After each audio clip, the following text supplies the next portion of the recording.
What's up, y'all? Kofi Kingston here, and I would love to have a drink with Wrestling on the Rocks, depending on what that drink is, preferably non-alcoholic, you know? How's it going? Celtic Warrior Shane. Soda. I would love to have a drink with Wrestling on the Rocks. Maple syrup. Fella. I would never have a drink with Wrestling on the Rocks.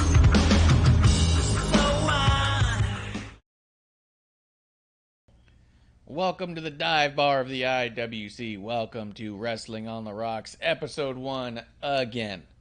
I'm at Ref Marsh. We are at WOTR, the show. With me today for our NXT In Your House Drink Along and AEW recap and review, everything everywhere all at once, MsAmandaJayne. Well, hello there. Hello there. I don't know if I would have put this opening match where it is. Yeah, I can't say that. I don't know how far in the match we are. I mean, we're about 20 minutes into the show of In Your House. We got all 6 guys in the ring. Tony D'Angelo, Legado del Fantasma, and they're both kind of getting up right here. I don't know how much more of the match is left, is why I said I don't think there's much. I think we're going to come to an end right now since all 6 of them are in the ring. Has to. Yeah, and they did the old... everybody rush, and the referee that can't keep control of anything. He doesn't know who's legal, but does it even matter? That's my only problem with these, man, is they just... It's not impossible to make it make sense and use rules, you know? No.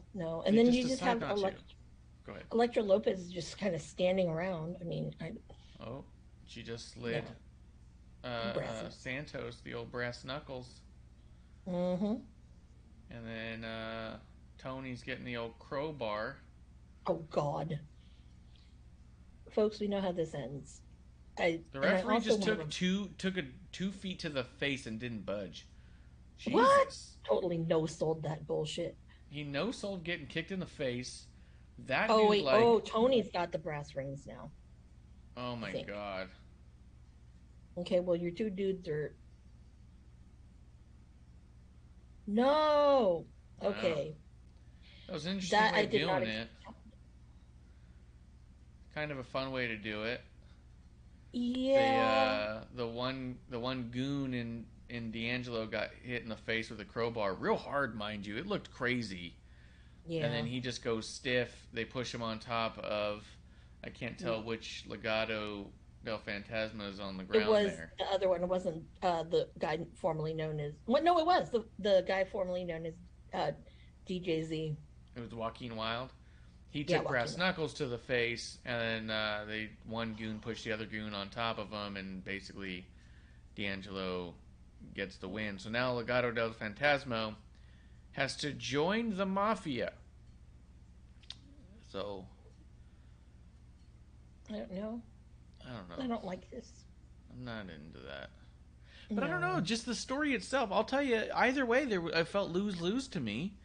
Yeah. Having either one of these factions just mold into the other faction, they're just too significantly different. They're too good standalone on their own. They don't need each other. It's going to be cluttered.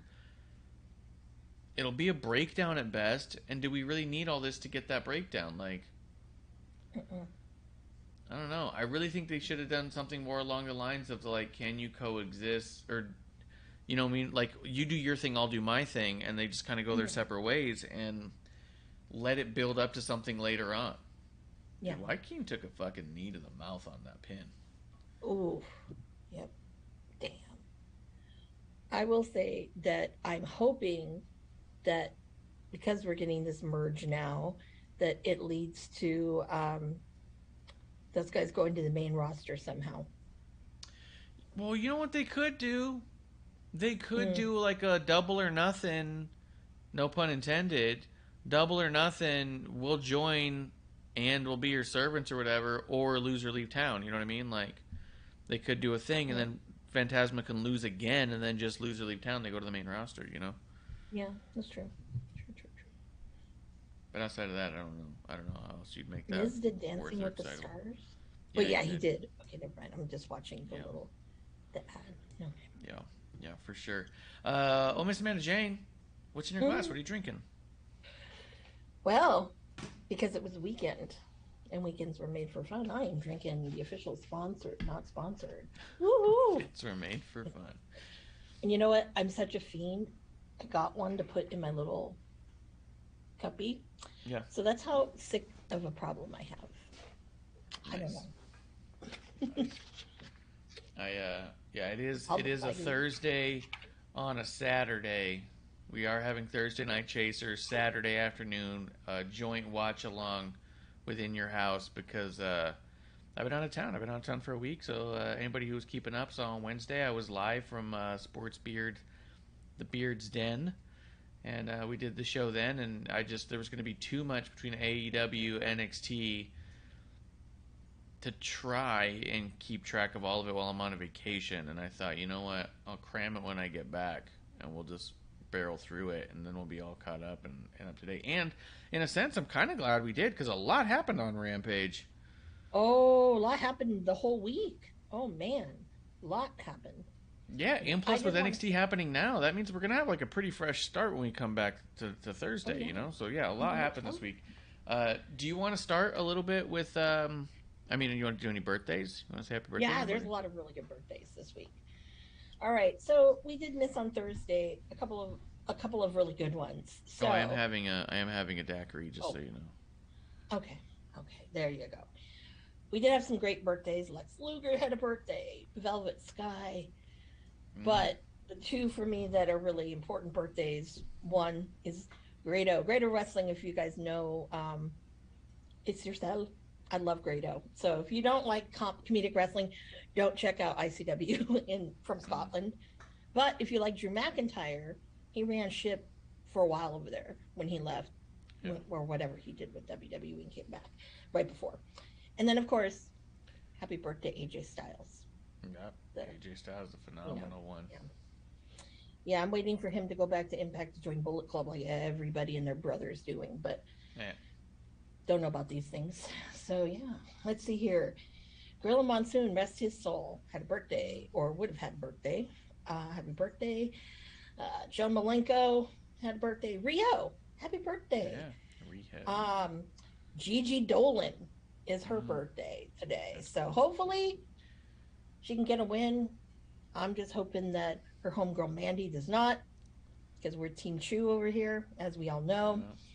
Ahmed I will Johnson. say, if they went to if they started taking the titles off Toxic Attraction to get them as one unit up on the main roster, that would not upset me.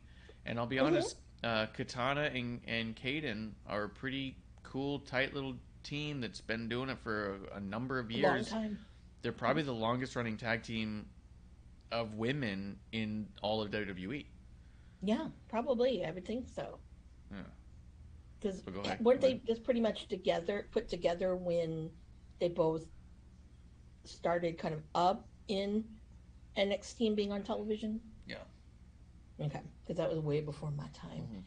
Speaking of Drew McIntyre, Drew, it is your birthday tomorrow, so happy birthday, Mr. That's McIntyre. true. Even on SmackDown, he had to say things like, "Oh, it's gonna be my birthday," just so he could get the whole crowd to chant "Happy Birthday." I'm like, "Come, relax, dude, relax." You know what would be cool is if he had, the guy, the cake boss, or those ones that make those really fancy cakes. Yeah, I make a big sword cake. Vince should have, or someone should have thrown down money to get him a cake that he could put a sword right through, and then it just kind of magically cut everyone a piece. That would have been cool. But the problem is, every time they have a cake big enough to do that with, there's somebody inside of it. Yeah. So he's gonna cut something in half on accident. You could have it like a butter knife. You don't have to. Wow, make a butter knife look like a sword. I'm not saying have a big ass person in the cake. I'm talking a real cake. God damn it! Since obviously he had to pander the crowd to, it's my birthday. Oh yes. Speaking of which, bam! ODB's got her birthday tomorrow. Happy birthday! Nice. Love her. I think she is one of the people. If you've ever man, you're just like, you want one tough ass chick, that's ODB. And she has really good barbecue. So if you ever see her her Airstream at a wrestling event, go get food because it's awesome. I will say her barbecue sauce is better than JR's. Not because JR likes the O word, but I'm just saying, I think it's better. I digress. Let's see here. Superstar Billy Graham has a birthday this week, along with Howard Finkel, and I cannot do a Finkel, so I'm not going to give you guys a Finkel impersonation. Mick Foley, happy birthday, dude. Yeah, I always think of Mick Foley, and I'm like, oh, such a adorable little man, but yes. And I always think of how he told you, nah, I'm not going to auction off my stuff. That was bad. Yeah. Bad move, dude. Yeah, I got burnt. Yeah, you got burnt. Tatanka has his birthday. Happy birthday, Tatanka. And then two of good note. One is Dan Severn. Dan Severn's really an awesome dude. I've heard only nice things about him. Yeah, he drives when he still wrestles. I believe he did Bloodsport once, and in Orlando. He drove all the way he's in Minnesota, all the way down to Orlando. Guy is tough as freaking nails, totally nice dude. And we want to wish the lovely Liv Morgan a happy birthday. Yeah, that's great. Yeah, oh, and we forgot one. Huh. How can I forget? Johnny Hungy. Oh, God. Happy birthday. Had to flex for him. There you go. Cheers to all the birthdays. Next week is interesting ones. Yeah. Just looking at it. So we do have Toxic Attraction right now in there with Katana and Kaden, and it broke down immediately. It doesn't look like Mandy came all the way out, right? I don't think she did. I think she let them do their thing on their own so she could be primed up for her match. But they did come into the back together, it showed them. Liking the hair. I like the matching gear with Toxic Attraction, that kind of like black-green thing. Yeah, well, both of them have good sets of matching gear. Yeah, that's true. Actually. Oh, that was cool. That was cool. Katana kind of diving through the ropes but getting stuck right in between so she could like basically take a drop kick to hit. It was weird, but it worked good. It looked good. It looked really good. There's no reason why these two should not have their time with the best yet. There's no reason why they shouldn't. Yeah. They both had like a couple of singles matches, like real short-lived, and then they immediately became a tag team, and then that's been it for basically their whole time. But it works because I think that they have an incredible chemistry, and it just really works. Yeah, I think it works. Kudos to y'all. I'm trying to think. So as far as like NXT goes, as we just kind of like talk and catch up about NXT, I have liked a lot of the build they've been doing with Toxic Attraction. I liked the NXT spot with Wendy Chu and the contract signing. Mm-hmm. I thought all that went really well. Yeah. Let me see. I like the fact that it wasn't your normal contract signing. It had a different element to it, and I thought that was great. Not because, I'm Team Chu, but I'm just saying it. I thought it was really cool, and it really played up the characters and everybody. So I really appreciated that. I like the Tiffany Stratton and Roxanne stuff. Roxanne's story is so good. I'll be honest. I've been doing editing for Wrestling Inc.'s interviews and stuff. Mm-hmm. And when I was making clips, I was like, there's this amazing clip that's the perfect length where Roxanne is talking all about how she greyhounded across the whole country and how she was finishing school and how indie wrestlers would have to pick her up from the bus station and drop her off at the bus station and how she was doing homework on the bus and all that stuff. And I was like, this is an awesome story. And they're all like, And they clipped a bunch of other stuff. They said, well, it's not a lot there. And so it's kind of funny to me that the last 2 weeks they've had these video promos with Roxanne where it's all like, she rode the Greyhound. Like, yeah, she rode Greyhound. The whole story is that whole clip. And I was all like, you guys missed it. You could have been on it. Yeah, I think that's a really good one because as we know, there's a lot of up and coming, people, not just like Roxanne Perez, but like Nick Wayne and Starboy Charlie. Well, Starboy Charlie just turned 18, but before he was doing it, and it's just a real testament that a lot of the youth now, Billy Starks, a lot of the youth are really, getting in there. So for some people, not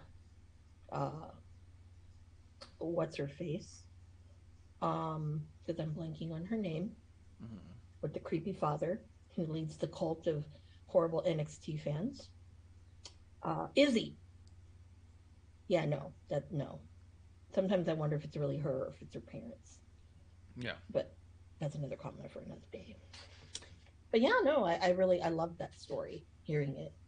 And I wish they kind of pushed that a little bit more so. Because there's a lot of people who have really good stories about their background. And we don't know about them. Or if we do know about them, it's like, why don't you, go into it? Yeah. Yeah. Cora and Electra was a good spot. I'm liking what they're doing with Wes Lee. I do like a lot what they're doing with Wes Lee. They're giving like kind of a dramatic storyline through here, which is kind of nice. Yeah, and what's also great too, I don't know if you caught this on Twitter, but Zachary Wentz did post, and it's like, I'm proud of you, pretty much. And yeah, I think that's really cool that they're always, even though all this shit happened, I know that that's a really big bond that they have, and with the other Sammy's kids. So definitely, it's kind of nice to see that. And I love the support from the big old giant guy. I can't remember his name, but yeah, I really like that. He's like his personal little cheerleader. Yeah, he's like, you may not be big, but you have a big heart. And I'm like, yeah, that's some pretty good shit. That pairing is pretty cool. And yeah, remember we were saying, like, as not to try to replace Nash Carter by any means, but that we just thought the pairing of Ricochet with them, because we even thought the pairing of Ricochet with both of them together as a trio would have been amazing. We're like, oh, that could be a pretty slick tag team, and that's what I would do. I like the idea that it almost looks like they're leaning more towards putting him in a tag team with a giant. You know what I mean? Like him in an actual tag team with someone who's so very different from the Rascals. Like, it'd be a huge diversion from anything he's done, which might make him happier. He might not want to be in the ring with a guy like Ricochet because he's too close to a guy like Nash, and that might make him feel bad. Yeah. He might be trying to distance himself for his own just for sense now. of self. For now, yeah. Yeah. For now, And I'm not saying, like, distance himself from Nash, but distance himself from feeling like he's betraying Nash. You know what I mean? Like, look, I'm not saying I don't want to be in a tag team. I'm just saying I can't tag with a guy like Nash. Like, it's too much. You know what I mean? Yeah. Like, I could see that being a conversation. And so it's like, well, what about this 8-foot giant? Well, I've not done that before. You know what I mean? Who's done that, A guy like Philly and, who's very athletic and who has a gymnastics background. And, it works. It works. Yeah. And I just love how the big 8-foot guy is like, hey, total like supporter and everything. And I think it's a really cool little partnering and little story they're doing with that. So, because there's a lot of things they could have done and made him that would bury Wesley, I think. But this I'm really digging. So yes, yeah, awesomeness. Solo Sikoa and Duke Hudson. Oh yeah. Oh, you want to see about the matches going on? Yeah, I was going to say, I'm.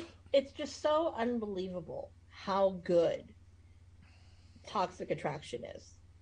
I mean, I remember watching Gigi Dolan on the Indies, and I thought she was at best the only reason why people were signing her was the shock value, because she was doing like shocking things and stuff. But boy, she's come a long way. Yeah. And I thought that too. I thought so too. To be honest, one of the only reasons I never saw her or met her was because when she came through town, I knew what her shtick was, and I was like, I'm not going to that show. Yeah. You know what I mean? Like, I actively did not go to a show because she was on it, and I'm not trying to be mean or disrespectful. It was just that she was doing a shtick that I didn't want to watch. I didn't want to see, and I thought, I was like, I don't know if that's going to help her go mainstream, and I don't know if that's going to handicap her at some point. Is she going to end up being in a much different way what Joey Ryan expected to be. Before we found out all the shit about Joey Ryan, his whole thing was, I'm going to always be on the indies because I can do my shtick that I can't do on TV, right? And I can do it, make money.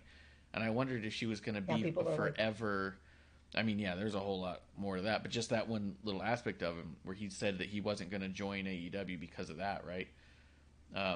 But I thought there's a possibility that she could end up in that bubble where they're like, hey, like, we don't want someone to Google you and find all that shit, Mm-hmm.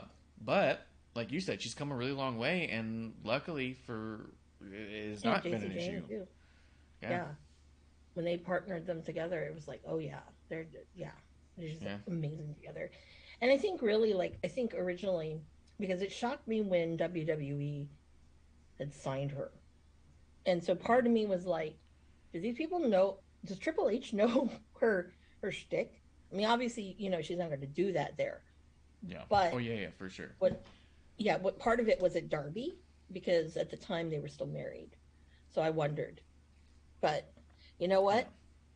Everything aside, I mean, she just looks like $1 million. She looks great. Oh, interesting. Well, happy birthday, Gigi Dolan. You won. Now, it'll be very interesting if Mandy loses. Yes, it will. I have a feeling that's going to happen.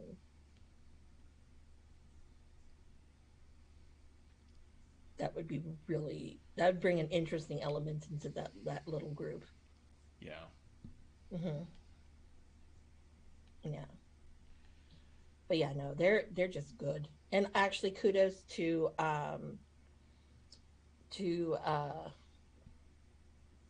this was actually a very good match. I'm kind of taking a peek at some of the things. Excellent. Yeah. I mean, their women's division, man, is just a cut above everything else. And the women's tag team, I think,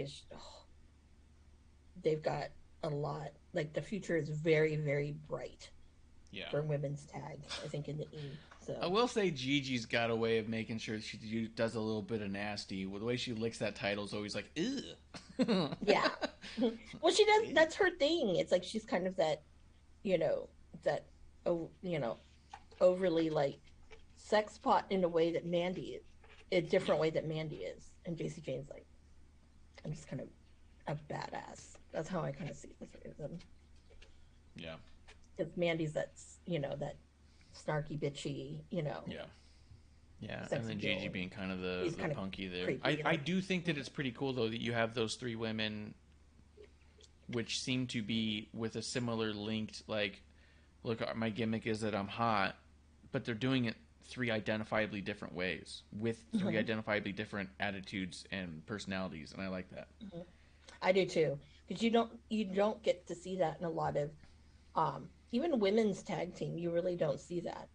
Because if you were to ask me about, like, the Iconics, I'm like, they're the same person. Yeah, pretty much the same. Yeah. So, yeah. But yeah, I like what's going on with Solo. Oh, yeah. I'm excited to see what goes with him next. I was thinking about Grayson Waller a little bit. So Max Dupree is the new LA Knight. I don't like that. Okay, first of all, what? I have issues with this, okay? Because it took him a while to get people to do the LA Knight. Yeah. Yeah. But now he's on the main and he's going, Max Dupree. That's how he's saying it. So and he says it like 3 or 4 times each promo he's got. Max Dupree. But is it catching on? He hasn't been in front of the audience yet. I think that he's spoon-feeding the audience. So when he gets out there, he can start doing it and feed them again, right? So I think... Yeah, let me talk to you. Yeah. But he's going to be the leader of a faction called the Maximum Male Models. Male Models. It's... I don't know. But I did wonder... You could put a Grayson Waller in that, I think. Yeah. I think you could. Yeah. But I'm really liking the whole Grayson Waller thing with Tiffany Stratton. I've been really liking that. That kind of like that weirdish kind of, because it's not, I guess it's technically not a couple, but that weird friendship, and I kind of like that. But who the hell is in his faction? Well, we don't know yet. This week coming up on SmackDown, we're gonna find his first member. I believe it's probably gonna be Mace. But I was thinking, like, you could bring back a Cesaro. You could bring up a Grayson Waller. You could do a T-Bar. I think T-Bar should really go with Judgment Day, if I'm being honest. But yeah. I think Veer would be a good one to completely switch him up immediately into a male model. Because then, like, you could really shift his character into something charismatic, where right now it's really, like, kind of bland and, like, generic. So I think that could be cool. Definitely, I'm thinking this was, like, a role that Robert Stone, because he's kind of creepy, his persona would have been perfect for. That's true. But that's just me. Now, I don't know why, but why do I see freaking Carmelo? Why do I don't know. But that would also be a waste of his talent to go that route. But that's not necessarily a waste of the talent. If you make, like, a badass faction where half of the idea is that, hey, we're really good looking dudes, like, that's asshole stuff right there. Yeah, but right here... And they here, are all really good looking dudes. Like, look at him. He looks like a fashion model right here. Yes. It's like, him, Ricky Stark, I mean, that whole, like, swagger and attitude, I mean, it works for me. Not exactly Ricky Stark, but, it works. And that's where this would give the opportunity for Melo to move up. Yeah, absolutely. That's what I mean. And it gives these guys who probably are going to need a little bit of help getting the crowd, like, into them. These guys are a little light on charisma, a little light on size. They're all a little light on something. You know what I mean? Like, but they all are the whole package in and of themselves anyways. It's just, like, getting the right introduction. Like, that wouldn't be the worst thing. And then breaking away from the male model thing wouldn't be a tough route to go at some point, like. No, yeah, not at all. And I really do feel like once he's on the main roster, those comparisons to Starks are going to start rolling down the hill. It's going to be great. But I will say this, they're both two different style of wrestlers. And if you were to ask me who was the better one, quite honestly, I think it's Carmelo. Yeah, he's because great. He makes people look really good. Ricky's not at that point yet where I think that he does. I love Cameron Grimes. I'm just going to say it again to them. Oh! He's coming down from the moon. Yeah, he's coming down from the moon. He just came down from the moon. This is awesome. Oh my God. Ridiculous. Okay. WWE, whoever's idea was about this Cameron Grimes character, kudos to you, man. This is probably I would say it's one of the best entrances I've ever seen. That's very creative. It was really good. Yeah, so and I will tell you, Go ahead. One I was afraid of when he went, that he's just going to get buried in the shuffle, but no. It's interesting that they just put a thing up saying Hell in a Cell NFT flip. Start your collection today and go there to purchase. They have officially sold out. There are none available. And so for them to be announcing them there now, maybe at least they'll get people to go there and sign up for the newsletter to know when they're selling. Like, maybe it's just at least to get people there. But they did sell out. They sold out about this afternoon. Oh, wow. See, it's very interesting with Cody. And, well, we'll talk about this when we talk about AEW, so I'll just wait. Parking lot. All right. Yeah, park it. But so we do have Carmelo versus Cameron Grimes. Cameron Grimes versus Nathan Frazier on NXT was dope. That was dope. Yeah, I really enjoyed that. Yeah, that was awesome. Yeah. Loving it. I wonder when he's going to go to the main roster. That'd be funny if he's a male model for the man formula that was LA Knight. I wonder if they're going to use it as a way to, like, just give people a complete 180 shift in character. You know what I mean? Like, characters that they feel are stagnant. Like with Mace or T-Bar or the Veer, how do you go about changing them? Well, maybe if someone took them under their wing and said, let me clean you up, let me help you out, like, you could explain why they're suddenly way different now. You know what I mean? Mm-hmm. Mm-hmm. Like, it could be a really cool utility. But I guess we'll see. So it's going for the North American title. A lot happened on AEW. Oh. We had Double or Nothing. We had the Rampage before Double or Nothing. Mm-hmm. We had Dynamite after, the Rampage after, Mm-hmm. Yeah, I don't know. I didn't feel like Rampage before Double or Nothing was a good go-home show. I didn't think so. No, and this last Rampage was awful as well. It only had one segment anybody's talking about, and, it wasn't even... It had more impact than it was impactful, if that makes sense. Mm-hmm. Mm-hmm. But I think, I don't know, going into the pay-per-view, I don't want to say I'm shocked, but it was very predictable. Yeah. In the sense All that, of it. yeah, like what was the point of having the Owen Hart tournament when you're having Adam Cole win and then on the women's side having DMD win? That was stupid. Awful.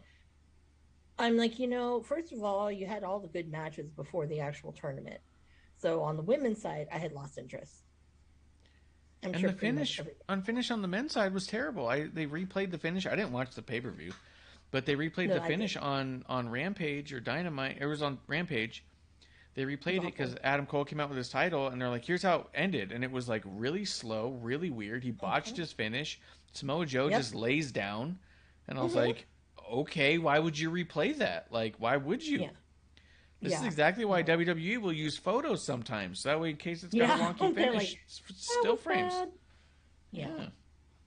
Yeah, that was just horrible. I thought I'm like, way to go.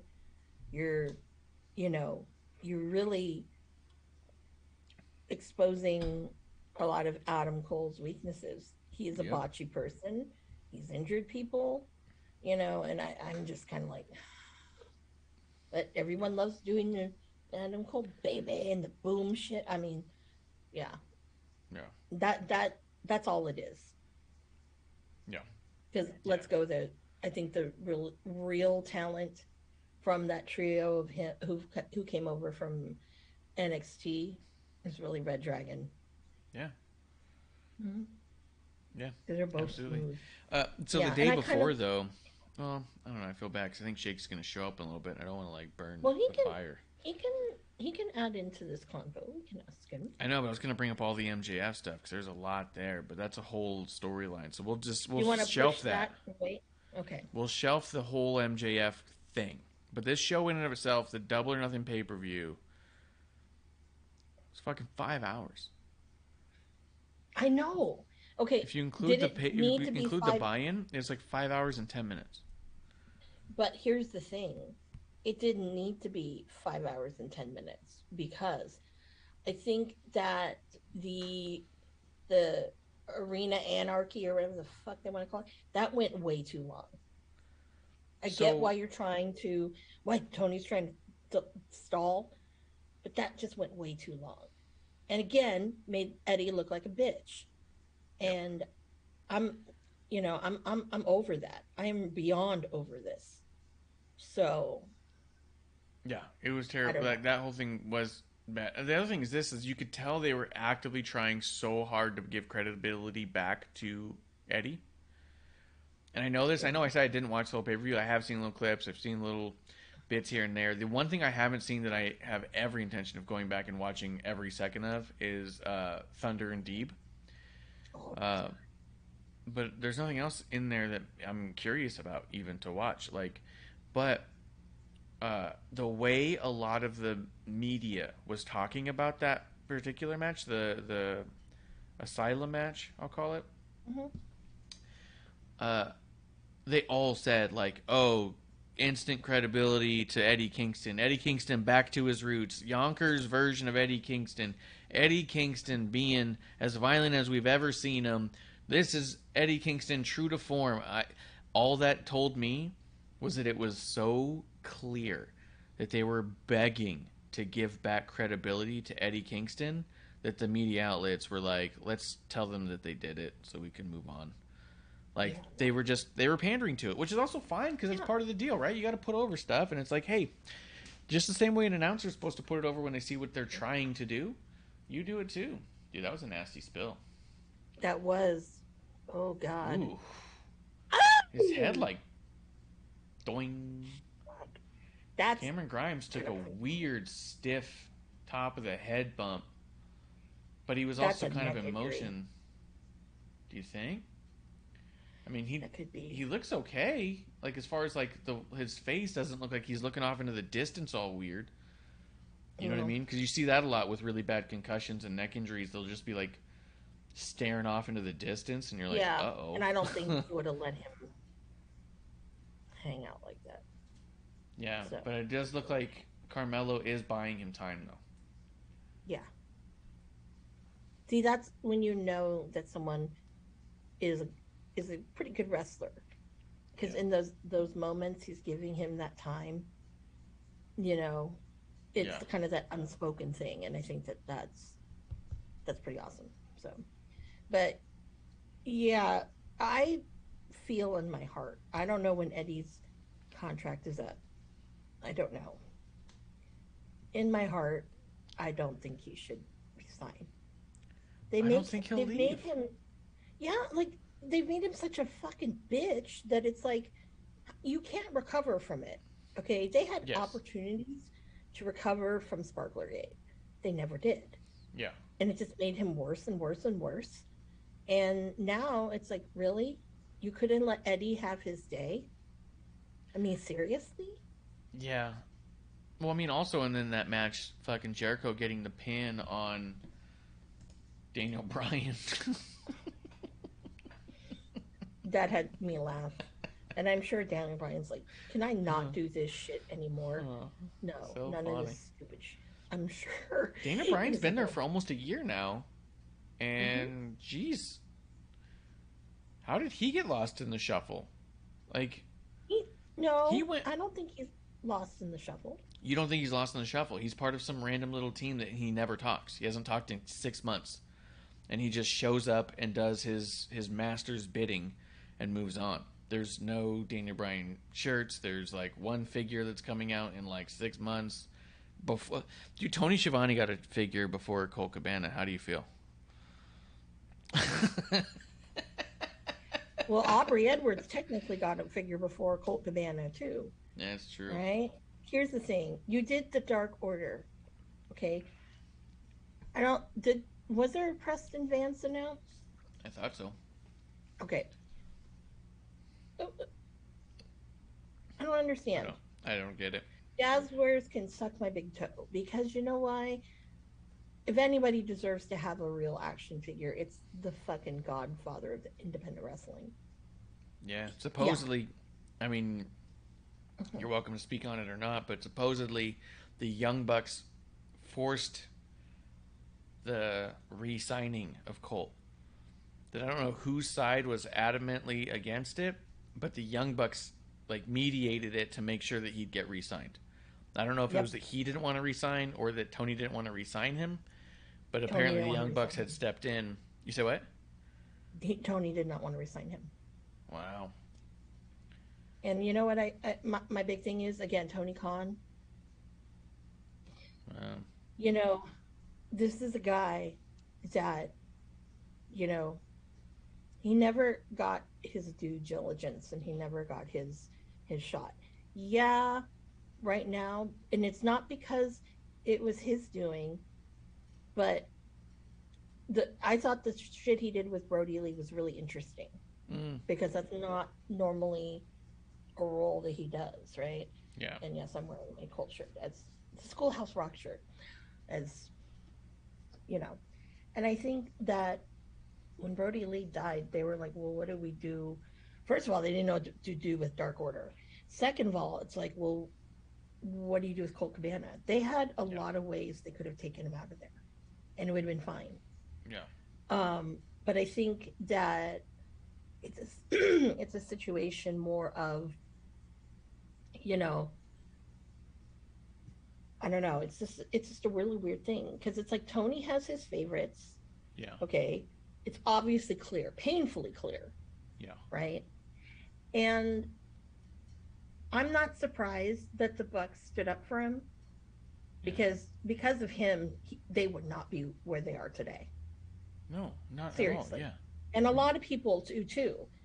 So it kind of saddens me. Like, I did not go to the California debut of AEW.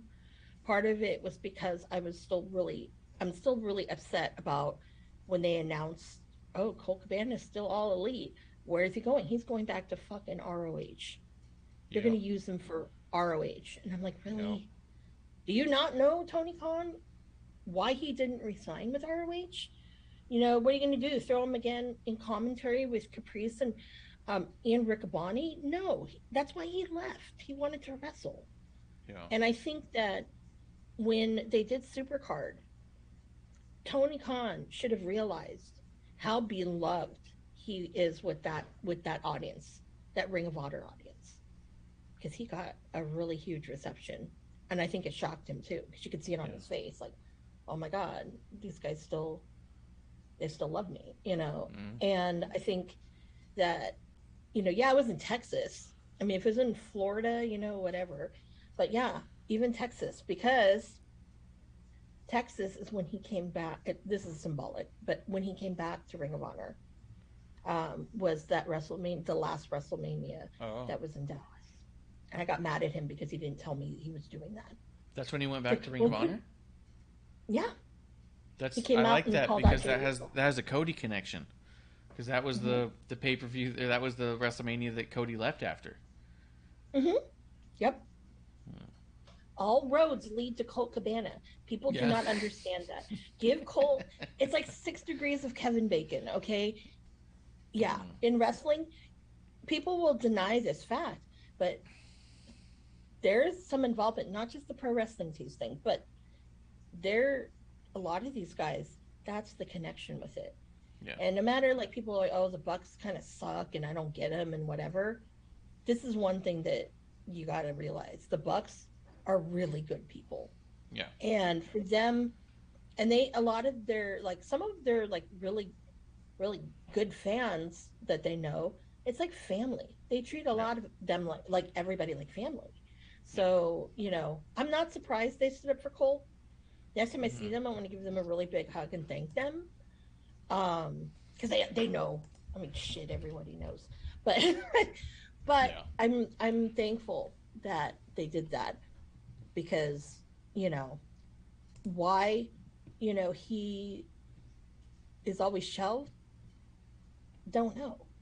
Because he could have some really great matches with, I was waiting for him to have some great matches with Ethan Page, because I know they have before, or even hell, I really don't like Scorpio Sky and Page together. Scorpio needs to be on his own. Yeah, but I see that. I don't write this shit, so. This is true. Yeah. Shakes, coming through. What's going on, man? What's going on, Ref? How you doing, Miss Amanda? Looking beautiful I'm doing as ever. I know. It feels like it's been years. It's been a while. Yeah, we had a wild week. Grim Reaper's in the chat too, saying welcome back from AK. Yeah, it was a wild week, and I don't know. I actually think this is working out pretty well. We already covered NXT. We're talking about Double or Nothing, and we're kind of talking overall AEW stuff because there's just so much that happened between Rampage, Double or Nothing. That was great. That was great. That move. Oh, that was beautiful. Between Double or Nothing, what happened before Double or Nothing, Dynamite, and Rampage, there's a lot. We were just talking a little bit about Colt Cabana, but let's circle back a little bit. Shakes, because I think you might have an opinion. What do you think about all this MJF stuff? Let's go backwards a little bit. Right before Double or Nothing, MJF stiffs the meet and greet. Doesn't go. They say they can't get a hold of him on the phone. He's the first one out on the pay-per-view. He gets powerbombed 10 times. Puts over Wardlow big. Shows up 3 days later on Dynamite. Calls Tony a fucking mark and says, fire me. They pull all the social media stuff that had MJF on it. Pull his tab on the shop down. Pull him from advertising. They didn't mention it after they came back from break. They kind of cut the camera. They look like they cut their mic. What do you think about this whole scenario, man? I didn't even know about it. I know I watched the pay-per-view, but I didn't see Dynamite. So a lot of that stuff was Dynamite stuff, and I didn't catch that yet. I wanted to watch that, but I didn't get enough time to watch it before getting on this. I'm about to text you the whole thing, man. It's an 8-minute promo. What's up? Oh, it's been pulled. His promo, if you go on, someone posted the whole promo, it got pulled for copyright. So AEW is going around polling it when people post it. I think you can watch it on watchwrestling.ai. Oh, probably. I watched it again recently. Yeah. Yeah, I was able to see almost all of it on YouTube TV because I had it like DVR'd, and it was still there. So that was cool. Look, I'm sad right now. Carmelo Hayes win that? He did. I'm so sad. But Cameron's got to move up. Because when he is. You know what? Miss. I just think right now that maybe Cameron Grimes is going to be part of that faction. The male models? The male model thing. It could work. Because look at him. He's gotten Max really lean. Yeah, Max Dupree. Oh, yeah. It's so stupid. Yeah. I'm not a fan of that. Did you see any of the Rampage stuff, Shakes? Who does? No, I'm just playing. No, I'm just playing. No, I didn't. Well, actually, the one before. That was killer. The one before the pay-per-view, yes. Yeah, I was wondering. So you didn't know what's going on with all the MJF stuff? You just saw the match and that was it? No, I did not. Yep, that was it. God. Yeah. So you just broke that to me. I said, whoa. Yeah. You know, because all that power bombs. I mean, he took it for the team, man. No. I don't even think he was faking it. It was all good just a week ago. No. And then they stretchered him out. He came out totally normal, totally fine on Dynamite, and then just 8 minutes ripped into Tony. Just talking shit about Tony Khan, about how he carries the company, all this stuff. So now people are back and forth. The big rumor, or the big thing back and forth is it real or is it not? And I think one of the funnest aspects is it doesn't matter if I enjoy watching it. You know what I mean? Like I get that perspective, and I'm into that. Yeah, Amanda, but sometimes it gets to the point where, you know, we're in the moment, so we like, is it real, is it ain't? And then by the time we get the answer, it's over. They're gone. You know, and we like, okay, well, what's next? Right? We're stuck with what's next. What's going on? Dude, and that's my thought, too, is that if it turns out that it is as legitimate as people are saying, then the mentality of enjoy it if it's fun to watch, you know, get worked, as Sam Roberts was saying. Just allow yourself to be worked and have fun watching it. And you're like, yeah, I get that. But there is an aspect of, like, there's a big part of the fan base that's, like, always wants to be smart. And so no matter what happens, they go, it's a work, I know it, no matter what. Right. They're just, it's a work. And, like, you don't even allow yourself to have fun with it. But I do think this is one of those instances where there's a balance, right? Because if you're, like you said, if it's not a work, then MJF just goes away one day. And we go, well, now there's no payoff. Well, what's happening, right? Yeah. Yeah. It's only fun if there's a payoff in the end. If we get, like part of what made the Montreal Screwjob so big at the time was it ended with Bret Hart getting screwed, saying, I'm going to be on WCW. And if that had just been it, and they moved on like it didn't happen, it would have been like, what the fuck was that, right? But that's not what happened. Vince McMahon comes out, and then he gives us the payoff by accidentally being an asshole. Bret screws Bret. Bret screws Bret. And now all I want to do is boo that man. You know what I mean? So, yeah, like you said, like, it's fun to be worked, but also only if it's a work. If it's not a work, then sometimes you just get fucking left high and dry. Like, I was invested. Now what? Mm-hmm. And a lot of times people when they do that, it's like they don't want to get caught off guard. It's like, oh, you ain't get me. I seen it coming. Yep. Did you? Because now it's like you were wrong, and then as you're wrong, you're like, okay, well, what's next? And now you're going because MJF, it might be real, and if it is real, it's over. What's I know. next? Yo, and that's the type of dudes too, where they'll be all like, "Look, I know it's a work. It's all a work. It's gonna play out, and this is what's gonna happen." And then he just shows up in WWE one day, and everyone goes like, "Yeah, see, I knew that's how it was gonna turn out." It's like, no, you didn't. No, you didn't. You thought they was jobbing you. Yeah. Well, then Amanda. Well, they were jobbing, so to say that he was going to WWE. No. Yeah. Nope. He's going there to make that he's going there so he can work there to get fired so he can make the WWE money because he had to run there. Oh, he can make the ex-WWE money. Said it here. That's good. No one's ever said that yet. He did say that in this thing, though. Would you like me more if I was an ex-WWE guy, Tony? He said that in the mic. He did. And he was even saying, like, you can ask Tony all these things. He'll tell you who gets the best ratings, but don't ask him to reach into his pocket to pay you for it unless you're a guy from the WWE. Yep. It was crazy, dude. I'm gonna try and track down that promo for you so you can see it. Amanda, what's your take then? If you didn't get to see the whole thing, you've been watching the whole story play out. Do you think this is MJF off the cuff? Here's the thing. Mm-hmm. They're referring it to MJF as the pipe bomb interview. MJF's pipe bomb. I remember when CM Punk had his pipe bomb.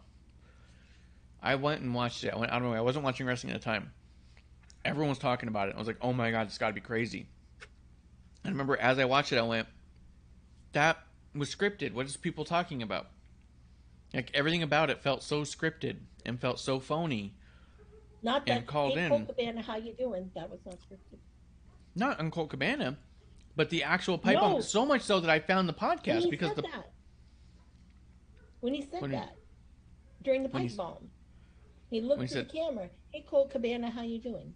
In the original pipe bomb.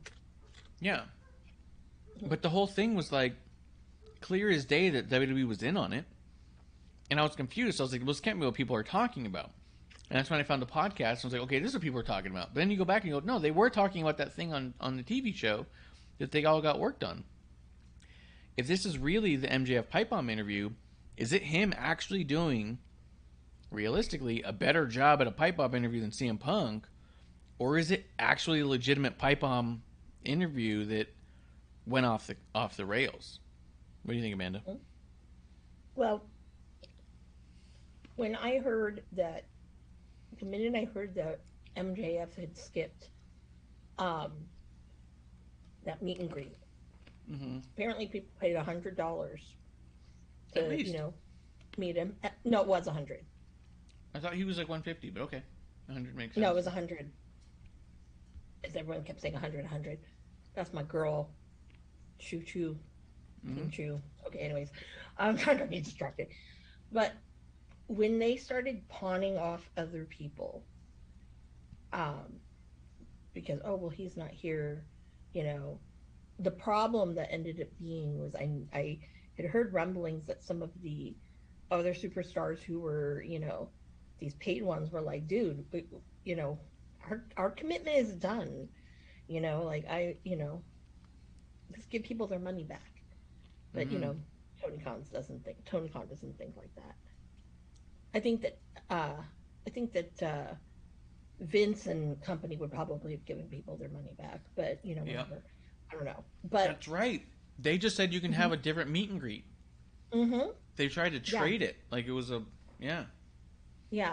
And then it was funny because somebody was joking on Twitter. They're like, "Yeah, I paid $100 for an MJF meet and greet, and I got I was offered a meet and greet with the Ass Boys, and I got a signed 8x10 of Cody Rhodes that was left over from another pay-per-view."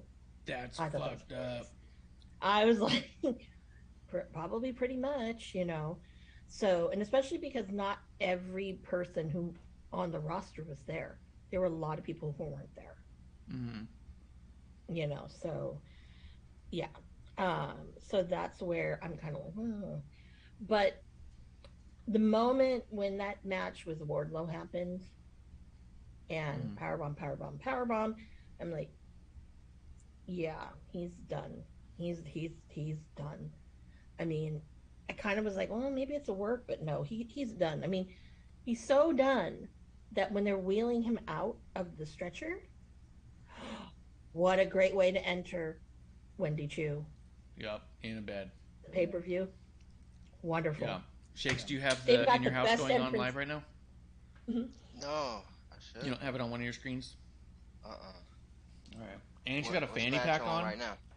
Yo, and she's got like a runner's gear. Like she's not in pajamas. Yeah. She's in like a fucking. That's Because funny. she's going to war. She's going to war, bitch. She's ready for war. And her eye mask is the same exact style as the eye mask that producer lady got from Capacania. It didn't say Choo Choo. It was pink, but it had that same band and the same size and that fluffiness. We posted a picture on our thing, but hers says, let me fucking sleep, which was great. She wore it on the airplane. I want to Choo Choo. They better sell that as merch. Oh, it says Chew Crew.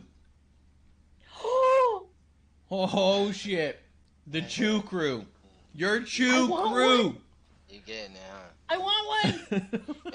Oh, my God. Oh, my God. I am, yeah. Oh, God. Talk about it like a obsessed fangirl. That is me with Wendy Chu. That's so good. Yeah. I decided Jericho Cruise, when they do the Wrestlers Night, I'm going to go with Wendy Chu. I think I'll have to buy a new animal onesie of some sort. And you'll have to get Lisa Chew Crew band. They should sell those. So then I want to know, because I thought the same thing when I heard what the match was with MJF taking 10 power bombs and just being stretchered out. Shakes, when you saw that match, did you think it was a burial of MJF? Like, what did you think of it? Because I was shocked that he didn't get like any offense. Oh yeah, no, it was completely. And if you go back and kind of see it, when they're wheeling him out, the mask they put on his face, you know, for oxygen, it was over his eyes, it was like this. Yeah, it was like not even on his nose. I was like, yeah, no one cares. No one cares. Yeah, they don't. There was a sign that's told. But Shakes, when you saw it, did you think burial, or did you think it was like what was your impression when you watched the match, especially because you didn't know the other stuff? Did you think it was a weird match or anything like that? No. No, I thought it was I'm asking Shakes. No, I thought it was a regular match. Like I thought that they built it up to that point.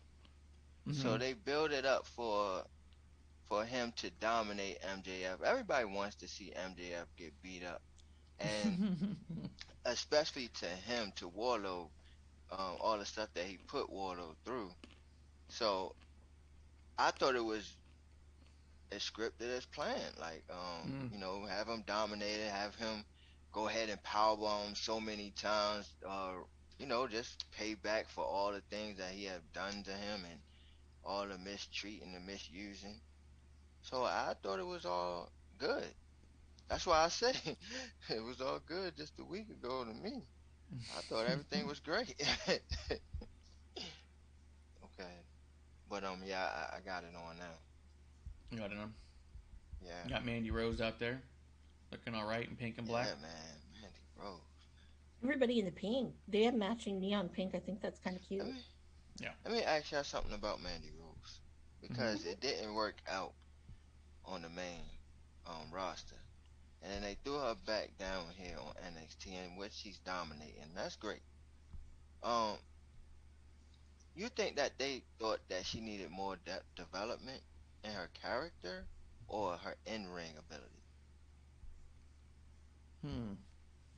That's a tough one. I think that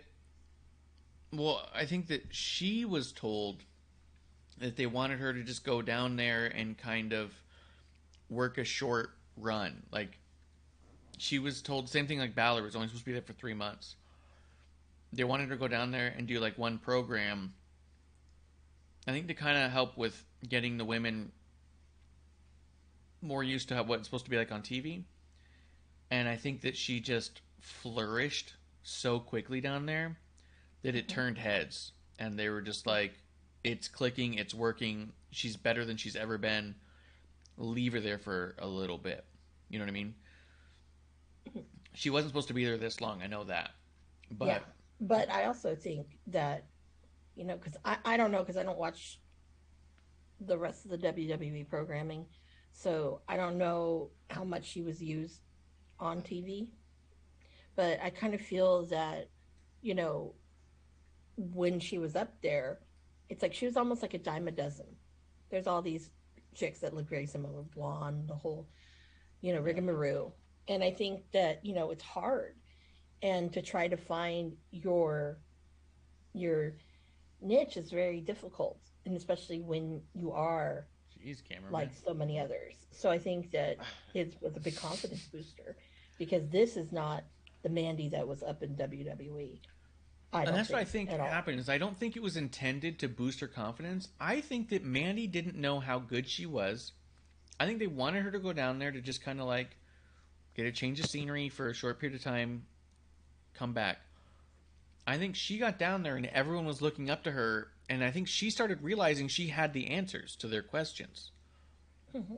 And I think it helped her confidence. She was no longer relying on everyone else around her, because she was in all these programs with all these champions, all these like first ballot future Hall of Famers, and she probably felt really lost in a lot of that. You know what I mean? Yeah. So I think when she came down here and everyone's looking up to her and asking her questions and she's got the right answers, I think it was everything to her confidence.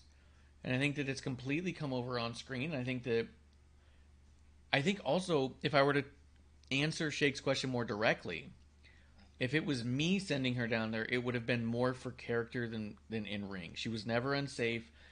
She could stand to have been a little bit crisper at the time, but the big problem with Mandy is, who the fuck is Mandy Rose? She was just the golden goddess. But then you had Alexa Bliss, who was the goddess. And then you went back to Mandy Rose, who then became God's greatest gift.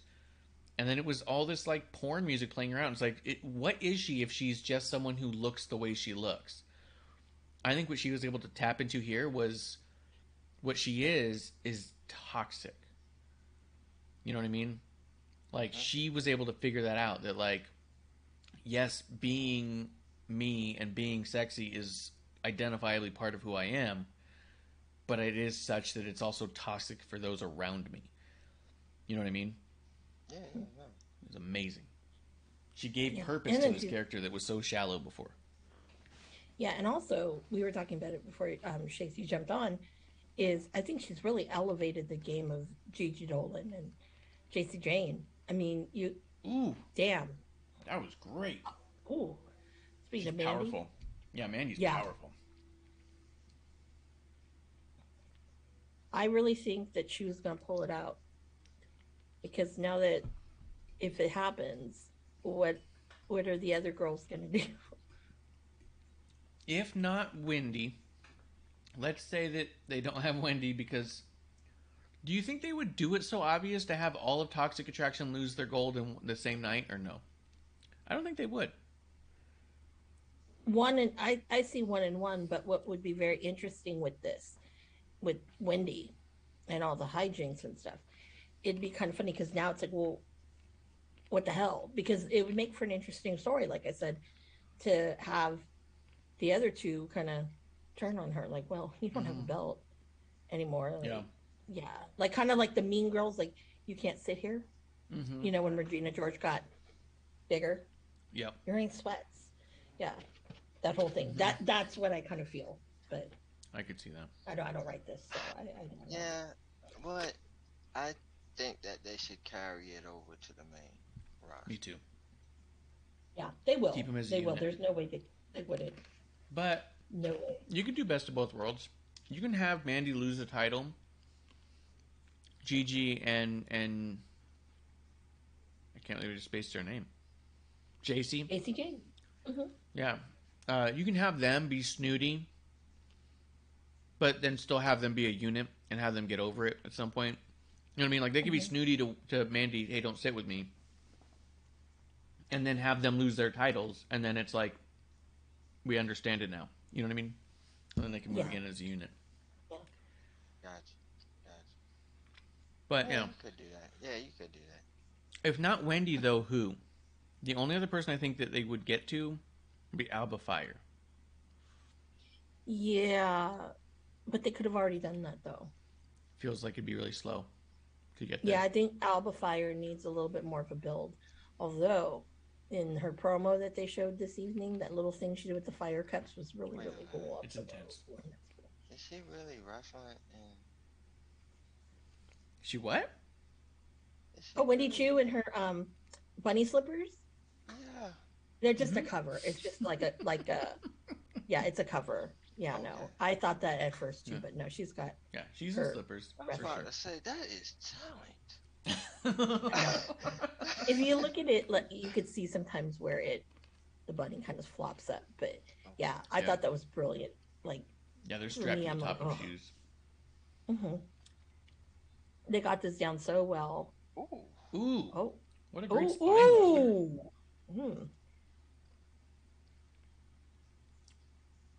Man. Yeah, I like Mandy. Mandy playing around. Here's the one thing I thought, Shakes, going back to MJF. I didn't see the match. Did MJF get any offense in at all?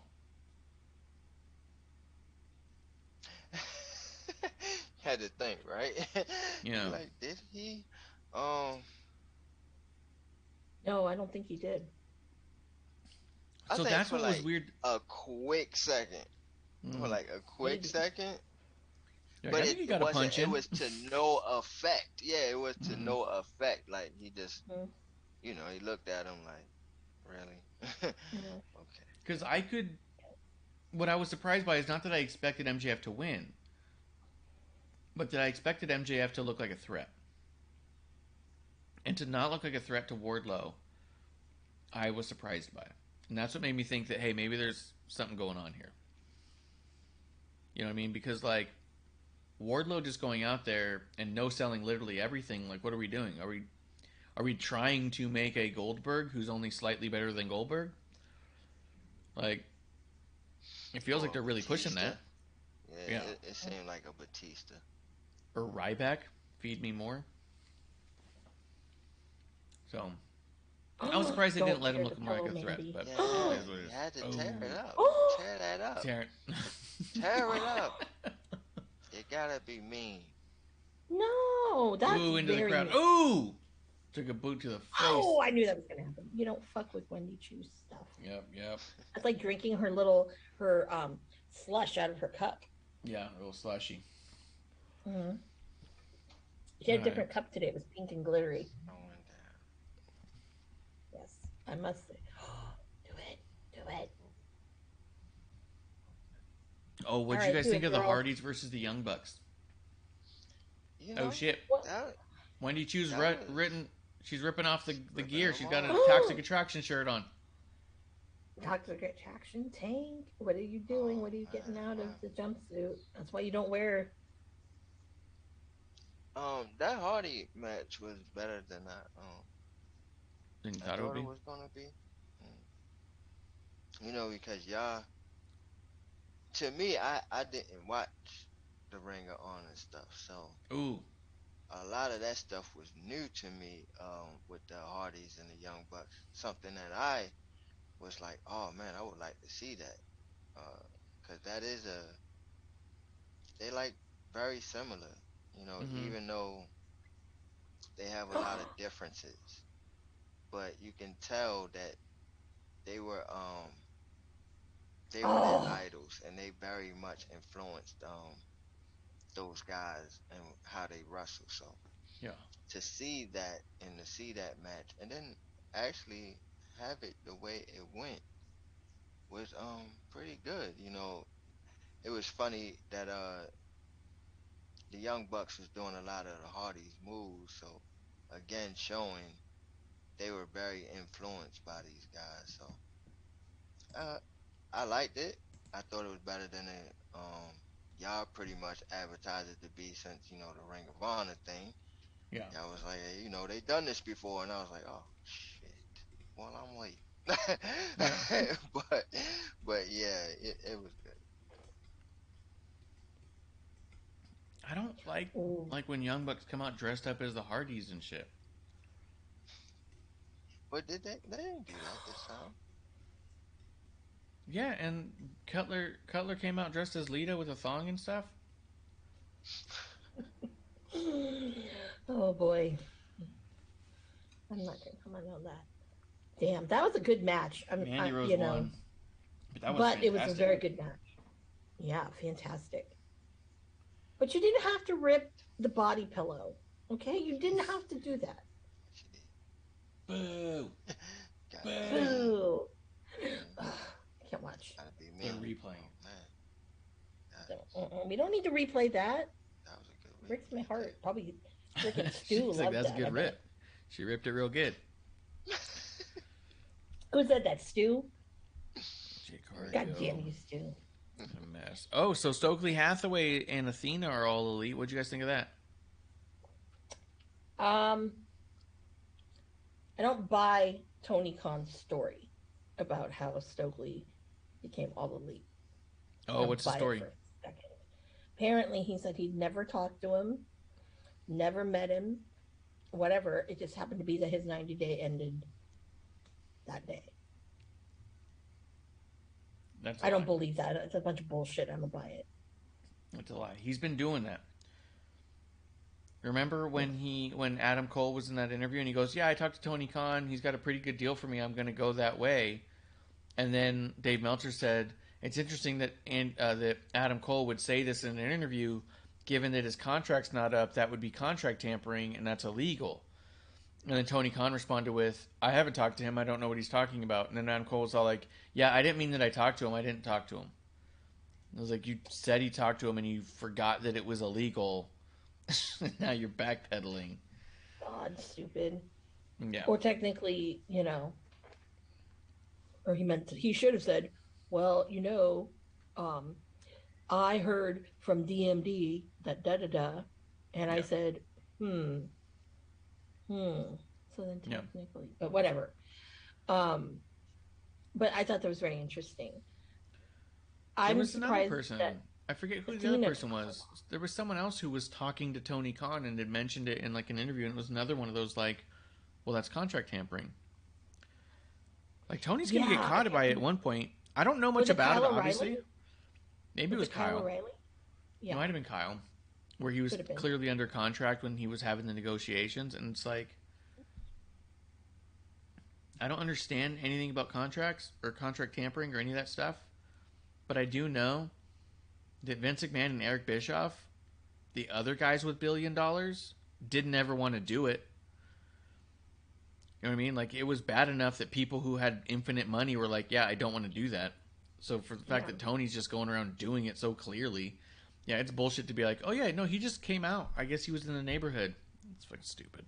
Yeah. He was like, oh, he was in Vegas. Well, yeah.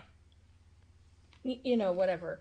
But moving on from Stokely Hathaway, I think it's better that he's a better mouthpiece for those ladies than Mark Sterling. But I also feel that with Athena, it's a girl. What took you so long? Something's up with that. Yeah, she was. Yeah, I don't know. For a while. I don't understand that. Yeah, it's been a very long while. Yeah. So that one I don't get. Oh, and you know who else is all elite too that you forgot to say, or maybe you missed it. Roosh. So we have 2/3 of the original Los Ingobernables. I have no idea who that is. Roosh? Roosh was in Ring of Honor. He was their champion. I heard that, but I still haven't seen like a picture. Took the belt off of Matt Taven. It was beautiful. I could have watched that live, but someone injured my knee, so I couldn't. Yeah, it was painful as fuck, but I was so glad when he lost it. But anyways, no, Roosh is obviously his roots are CMLL and AAA, The Crash, those kinds of things. He's Dragon Lee's brother. Biological. I didn't know that until a little while ago. But they signed with, and originally Andrade was one of the 3 founding members of LIJ. Now the Japan one, obviously Naito joined them because he did his excursion down in Mexico. So that's where that came from. So it was kind of cool to see. Again, we have another fucking faction. Tony just gets a hard on, I think, for factions, and it's like, dude, this has got to stop. There's way too many. Yeah. Well, that's Impact now. Like, I'm waiting for AJ Styles to like say, you know what, I don't want to be here anymore, and go back to Impact and go to lead the Bullet Club. AJ might be the only guy who's honest when he says he doesn't want to sign any more contracts. Yeah, I think he's done. He's done everything he probably wanted to ever do. Yeah. But it was very interesting that Roosh came back. A lot, obviously, the AEW fan base. God, Braun Breaker has a good tan. Yeah.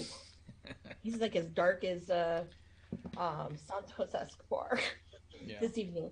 I think that what a boring match. Oh wait, no, Roddy's not wrestling it. Okay, never mind. It's the brothers, right? Yeah. But no, I think honestly, like, I think that, like, I don't want to say again it's another person, it's another name, but I can understand if I'm MJF.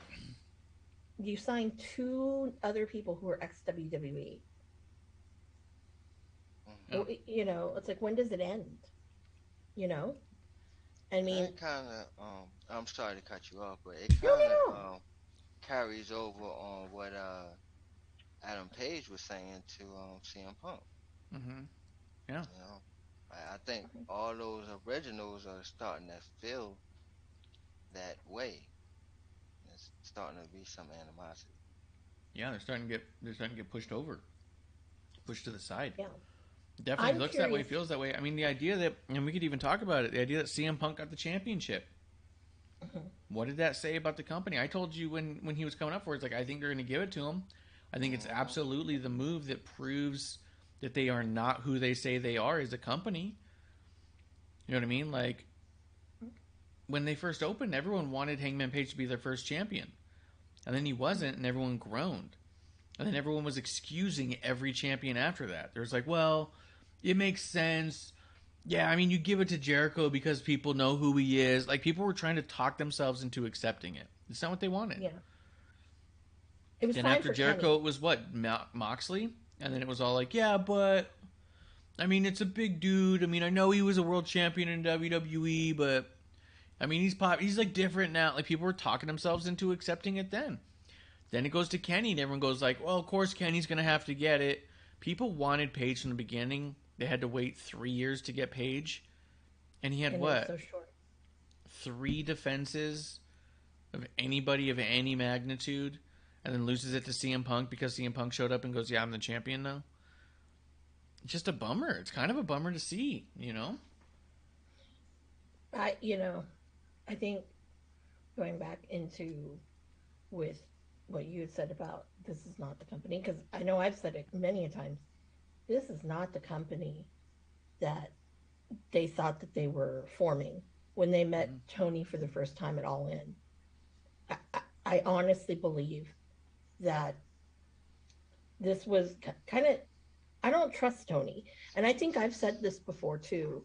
The first time I've ever seen him in person, that's the vibe I got. This guy is, this guy's a piece of shit. And everyone, PWG was going up and kissing his ass. And, me, I'm doing the Lord's work. And I'm like, if you want to watch somebody, 2 words, Ricky Starks. And he looked at me like I was crazy.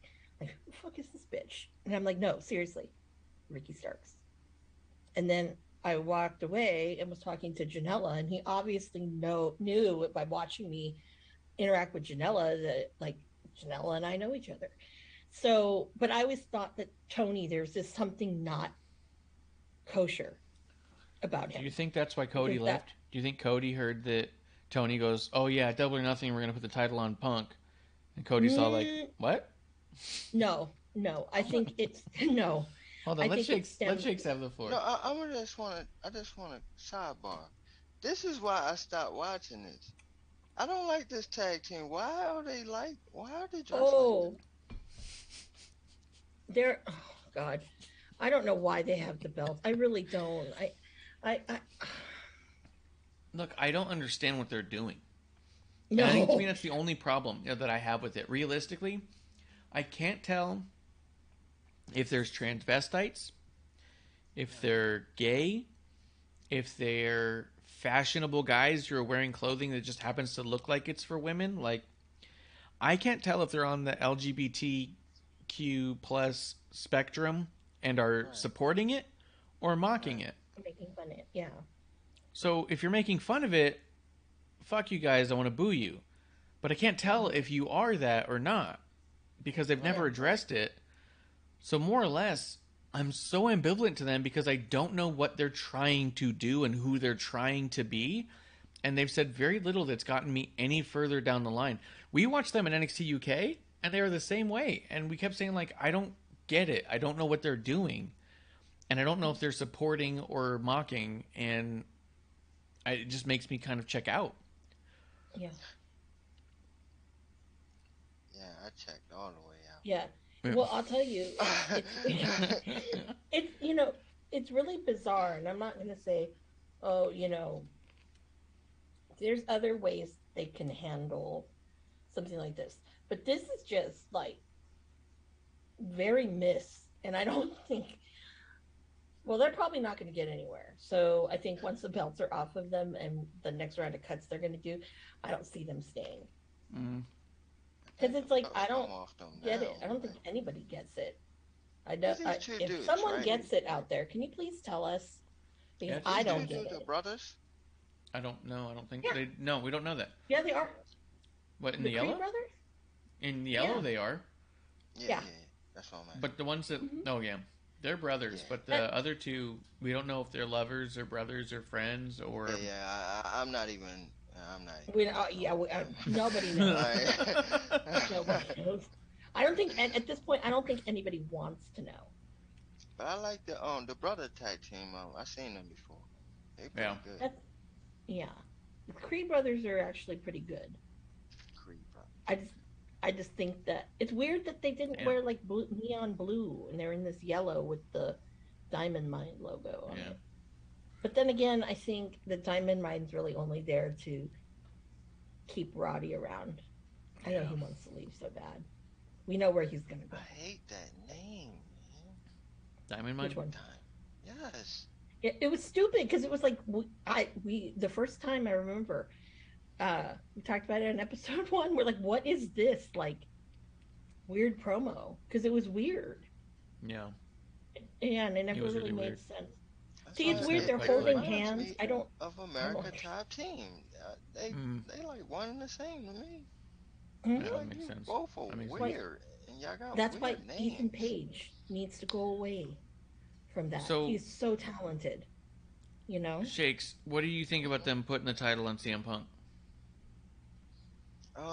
Okay. Alright, so I got a different take from y'all, right? Because I kind of understand it on a business aspect. Mhm. Like, you have these guys come in and they big market guys. They are Mhm. seat fillers. You know, Mhm. they fill the seats. Mm-hmm. And especially an up and coming company that's trying to get more butts in the seats. You need things like this.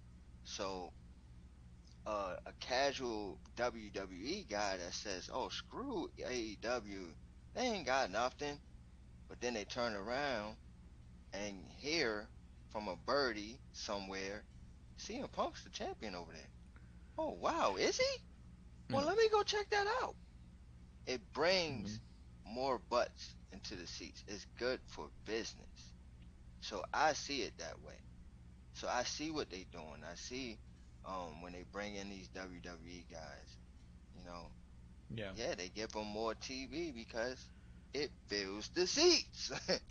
Which I get too, and it's like we even said before, I didn't think it was necessarily a bad call necessarily on to give CM Punk the title. but it does shift the obvious mantra of the company, right? Their whole thing was trying to prove that they have a lot of main event talent who just weren't getting notarized, who weren't getting the second look, they weren't getting the TV time. Tony's whole thing was that WWE is doing it all wrong. And they're not seeing all this amazing talent, and they were going to be a haven for this place that WWE would pass on because the WWE's been failing a lot of people. So you would take in, you know, the rejects or the leftovers and the indie guys that have it, quote, have it all, but don't get the time. By giving the titles to who they've given it to, it's proven that they don't even believe that. You know what I mean?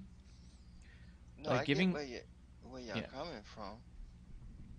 But at the same time, to me, I'm looking at it like it still stays in that mantra. Like, okay, WWE's trash is gold over here. So whatever the hell that they didn't want over there, oh, you could come over here and we'll make you a star. You'll be a big fish in a small pond. Mm. You know? But and at the same time, they've given their world title to former world champions. Jericho, Moxley, CM Punk, all former WWE world champions. Kenny Omega, no doubt would have been. Had he gone to WWE instead of joining with AEW, I don't think anyone questions for a second that he wouldn't have held a world title at some point. He would have been like an AJ Styles type. Paige, not so much. Paige would have had a lot of working to get to that point. So they've kind of washed Paige away in the system and almost proved like, yep, the ones we anchor on are the same ones that WWE anchored on. You know what I mean? Like, I'm not saying it's not smart and it doesn't make sense, but Tony Khan, for being a guy who says, I have more money than the WWE and I could lose money every day and still keep this company running forever, is definitely not proving them wrong. You know what I mean? No, I get.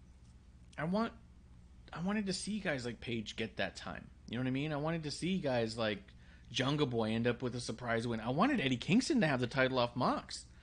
Like, to me, that would make a statement. That would be like, we are different. But to be all like, yeah, we'll take their world champion and put it on them too. It's like, well, you're not different. I don't know. I see it different, man. I see it on a prestige level. Yeah. You know, I see it on a prestige level. Like, and you throwing these belts. And no, I get where you're coming from. And again, they should throw them belts on those guys or those originals that bust their ass from day one. You know, they should give them these opportunities. But at the same time, you have to make the belt as big as possible. Yeah. If you're just throwing it on old Joe Schmo, then that just proves we're just smaller scale than the WWE. We need our champion to be somebody that can be a champion over there. It's all about prestige. Yeah, but what you're saying is that WWE had it right all along and didn't miss the mark, right? If they had put the World Championship on Miro at some point, let's say, even an ex-WWE guy, but an ex-WWE guy who never got the World Champion, and you put it on like a Miro, and then Paige beats a Miro to get it, you go, oh shit, Paige could have been a main eventer in WWE, and they just missed the boat on him. You know what I mean? Miro could have been a main eventer in WWE, but they missed the boat on him. But they're not giving it to those types of guys. And that's what kind of frustrates me, is just that, like, I want to see them prove the WWE wrong. That's always been part of the thing, is like, here are people who are underutilized. We'll utilize them how we think they should be. Prove that they are. And every time they do this, it's like, if CM Punk went back to WWE, is there any doubt that he wouldn't have gotten a WWE title at some point? You know what I mean? Like, he's a made man. I'm not saying, like I said, it makes sense. I get it. But it was just one more move where it's all like, come on, like, I want to see your guys thrive. You know? I want to see you guys say that our guys are so good that they're beating the guys that the WWE invested in. You know what I mean? Like, if Paige had beat Punk, you'd be like, oh shit, is Paige better than Punk? You know what I mean? You might look at him a second glance. Oh man, and then like you got, and I get where you're coming from because you're one side of the spectrum, but then you look at the other side of the spectrum, like a guy like me that just got into the AEW scene or whatever, and I'm like, okay, dang, he's still a champion. Yeah, it's like what I mean, like my gosh, like okay, I get it. Adam Page is great. That's your guy, but my God, you mean to tell me that he beat this guy, and then CM Punk too? To me, I might have had checked out and said, I can't do this. That's neat. It's neat because I do think about it like because I go to indie shows out here and stuff, and if a dude like John Morrison comes through, he just like wins the world title when he comes through. You know what I mean? Because it's one of those things where it's all like, well, he's the biggest name that's ever been in that ring. How are we going to have our guy beat him? You know what I mean? So they'll always have like the name guys come in and just beat the biggest guy we have locally because it's like, well, he was on WWE, so he's better. And you're like, yeah, you can always default to he's better because he was on WWE, but you can also make a statement by saying our guys are better than the guys on WWE. Like there's a balance. Obviously, you can't just have the WWE guys be jobbers on the indie scene. But if you have like a world champion out here who's like been undefeated for like 2 years, and then you have John Morrison come through and not get the title off him, you go, yeah, that's our guy, man. He's so strong. He could do this on the WWE level. But then you have guys like CM Punk just scoop out the title from Page, and you go, well, oh man, my guy sucks. Yeah, I didn't know my guy sucked. No wonder why they there. Yeah, right. Oh man. But I get it. Like I said, it's not the worst thing. And then CM Punk hurts himself on Dynamite. Oh God. Hold on. I'll let you go. I'll go grab my dinner. And yeah, I have a lot to say. About Punk hurting himself? He tried to springboard himself into the ring. Twisted his own ankle because he fell off the top rope when he did it. No one was around him. It wasn't like a thing. He just slipped and fell. And he hurt his foot real bad, and supposedly there may be a broken toe or something. What the hell is going on Dynamite? Why? What the hell did I miss? And then on Rampage, Punk comes out, and he says he's going to relinquish the title, but that Tony Khan won't let him relinquish the title. So in turn, they're going to make an interim champion. Here's what they did. What the fuck? Punk needs surgery. He's out. So what they're doing is they said there's going to be a battle royal, and the winner of the battle royal will face Jon Moxley. And then the winner of the battle royal versus Jon Moxley will go on to face Tanahashi for the chance to win the world title. So Tanahashi versus whoever wins between Moxley and the battle royal winner will have a shot at the title. And this is supposed to be the pay-per-view with New Japan? Yeah, Forbidden Door. Here was my problem with it. Because, of course, I got a problem with it, Shakes. That's how I am, man. I got problems. I got problems, right? When they said it was going to be Moxley against the Battle Royal winner, if you went to their website that day, Jon Moxley was number 4 in their ranking system. So it's not like, hey, the number 1 and number 2 are going to have a match and decide who's going to go, right? They said number 4 and a Battle Royal winner. And then when everyone pointed out he was number 4, they just dragged his name up. It's like if you went to a restaurant and you said, hey, I'm going to have the $5 burger. And they said, no, it's $8. They're like, no, your sign says $5. And they went, what? Oh, hold on. It's $8 now. $8. And then you go, you just fucking... Right? So that's what they did. You just did that right in front of me. Like, I'm standing right here, right? My eyes work. I could see it. Yeah, like, that's what they did. They said, oh, he's number 4? Number 1. He's number 1 now. So they just dragged his name to the top, and now he's number 1. He didn't get any additional wins. Who was number 1 before? Oh, I actually have that. It's a good thing you asked. I wasn't prepared for you to ask, but I'm glad you asked, and I have it right here. You just got to give me a minute. What are they doing? I just want to say, and while we're waiting for Marsh to pull this up, I just want to say that you're going to be pissed when you hear this. Go ahead.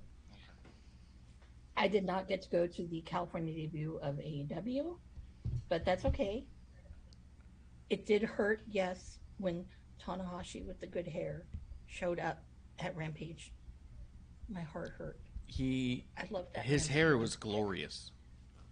Oh my God! I couldn't stop staring at it. Well, everyone loves it. It's beautiful. Remember, I did tell people I got to touch it, and it was like petting a fucking unicorn. Yeah. Dude. Well, okay, so hair, better than almost any woman. Like my hair right now puts it to shame. So this is what the rankings were on the first. The day they made the announcement. Yeah. Number 1. Brothers won. I'm sorry. Yes. Go ahead. Oh, thank God. Won? Oh, good. Yeah, thank God. I do like that cannonball move. It's like such a fucking childish move, but it looks good. It looks good. So here were the number one. Here was the contenders. Number 1 contender, Wardlow. Number 2 contender, Adam Cole. Number 3 contender, Hangman Page. Number 4, Jon Moxley. And number 5, Jay Lethal. And then when everyone said, what? Why Jon Moxley? He's not the number 1. And they went, boop. And as of today, it's Jon Moxley, Wardlow, Page, Cole, Lethal. They literally just dragged his name to the top. He had 1 win over Daniel Garcia. Wardlow had 2 wins in that case, and Adam Cole won his whole tournament. Page had lost 1 match, and somehow Moxley just whoop to the top. Because, and this is my only problem with it, is they have the rankings. That's my problem with it. If they didn't have the rankings, and they said, look, Moxley was poised to have a shot, him and Punk had beef, we're going to give him a shot and a Battle Royal shot, I'd be like, that's kind of a smart way to do that. But when you have a ranking system and you don't say, hey, number 1 and number 2 are going to fight it out, or maybe, hey, we'll do number 1, number 2, and the former champion who just lost. We'll make it a triple threat of number 1 contender, number 2 contender, and former champion. I'd say that makes sense. Those are the top 3 ranking guys. But they couldn't even do that because Moxley was number 4. They so desperately wanted it to be Moxley that they just put him to the top of the list, said Battle Royal winner, really and that's it.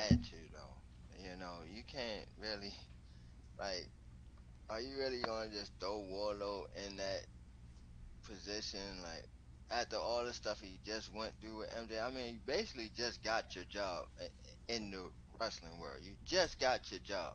Yeah, throw you into, you know what I mean? They're gonna throw you into the main event like that. No. So but why not? See right? What they doing?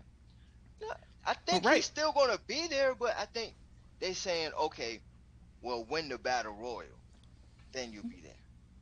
Make him earn it something. Then he shouldn't be number 1. You know what I mean? That's what I just mean. My problem is the rankings. That's where you drop the ball. That's where you drop the ball.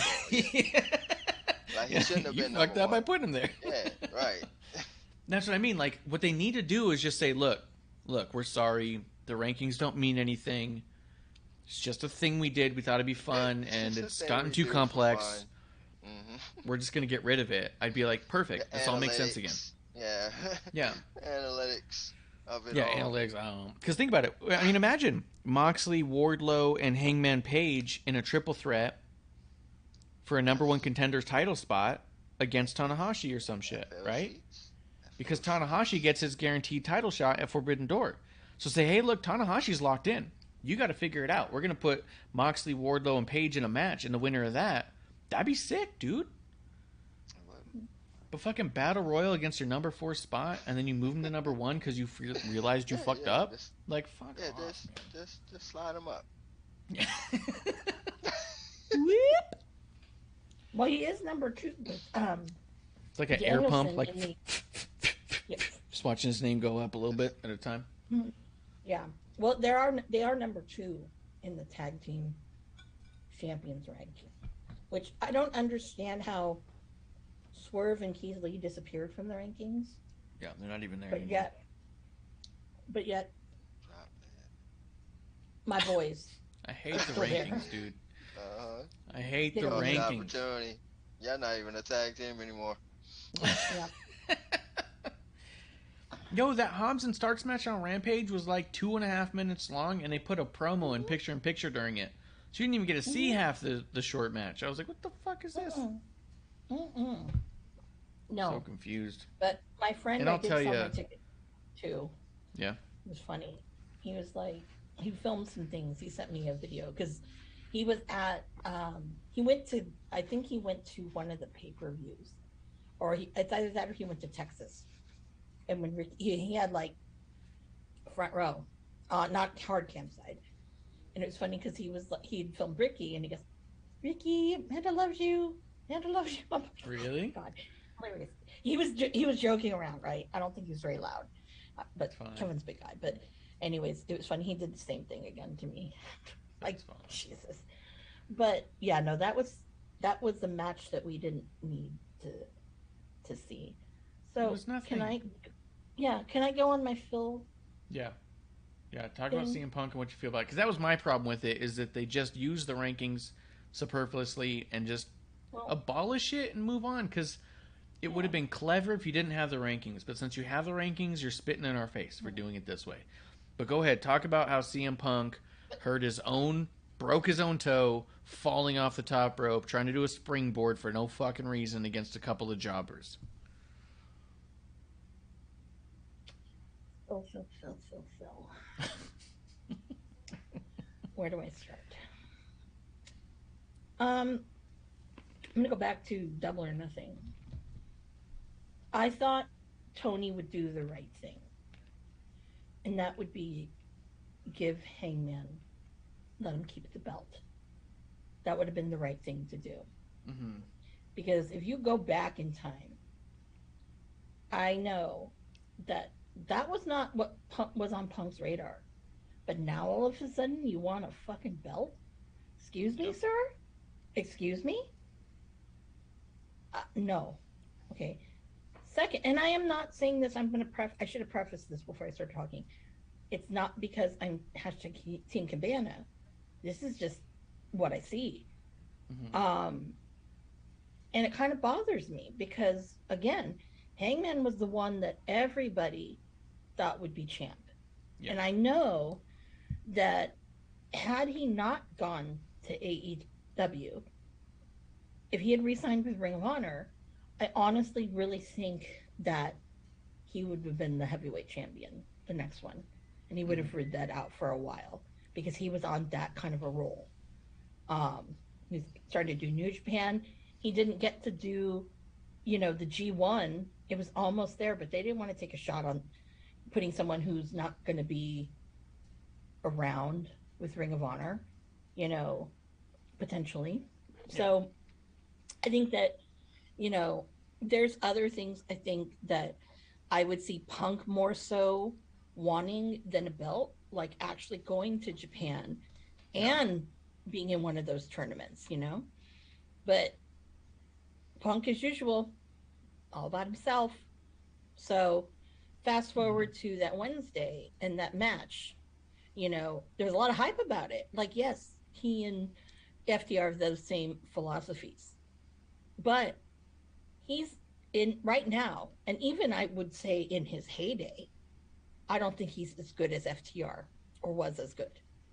So that's a lot of shoes to fill right there. Did you even see on Rampage the match he had, or Dynamite, the match he had on Dynamite?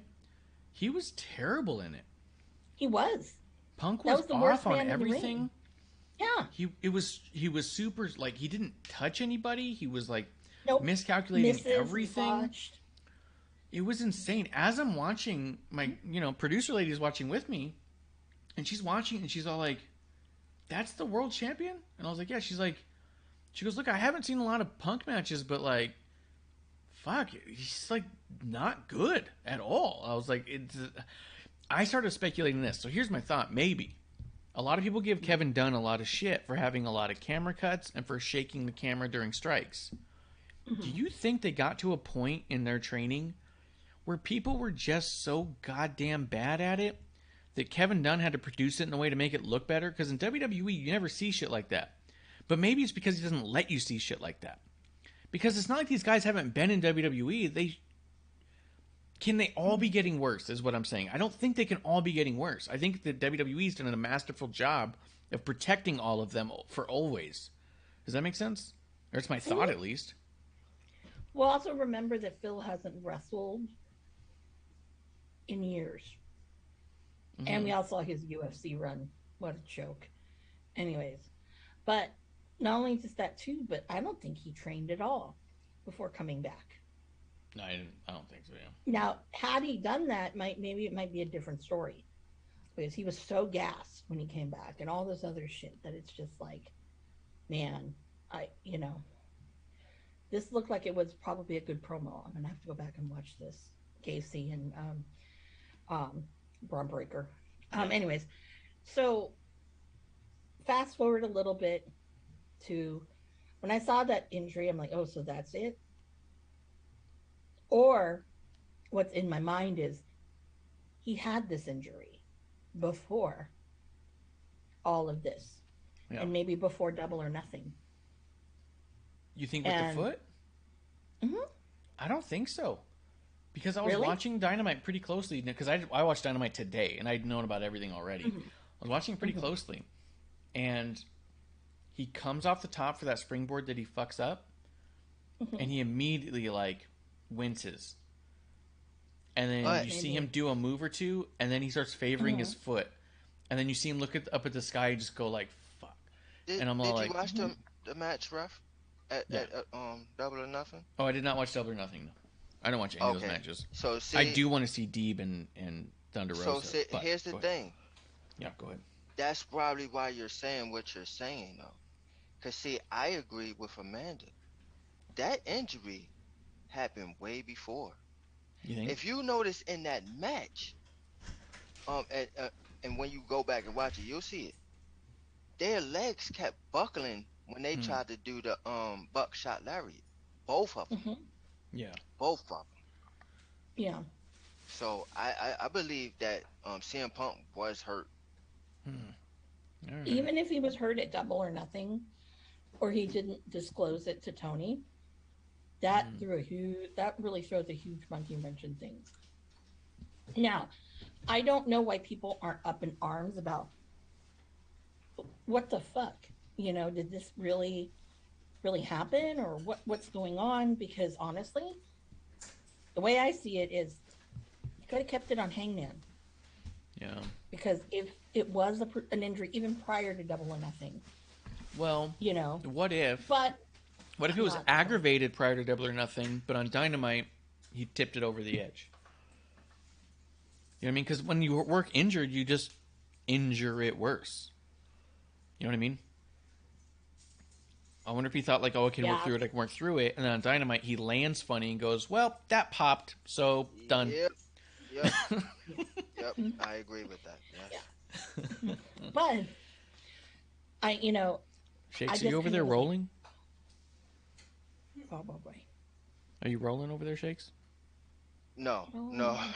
Actually, about to make me something to eat real quick. All right. I have no shame. I'm eating my macaroni and cheese. I just had a couple almonds. My bad. Oh goodness. But it is the main event, and we aren't going to go all night. I don't want to keep Shakes here forever, but I do like where we're talking about stuff, so we'll... Yeah. All right. So, Phil, that go ahead. Little speech. Oh, yeah, his fucking phony-ass pretend-to-cry speech, self-indulgent... I don't... Okay. Go ahead. First of all, I want to make this comment. I want to finish this pay-per-view with y'all as well, so... seriously? Yeah. Oh, yeah. Go ahead, I'm sorry. I feel, because it was very timely, I don't know who's a better actor, Amber Heard or CM Punk. The fake kind of tears, the melodramatics. I'm like, I saw this for weeks in that Johnny Depp trial. Okay. Punk, I don't buy it. I had no sympathy. Look, little violin playing. No. Yeah.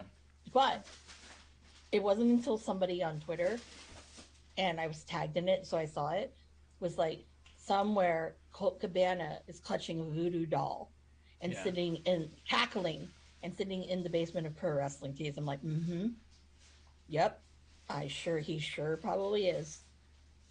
Sure probably is.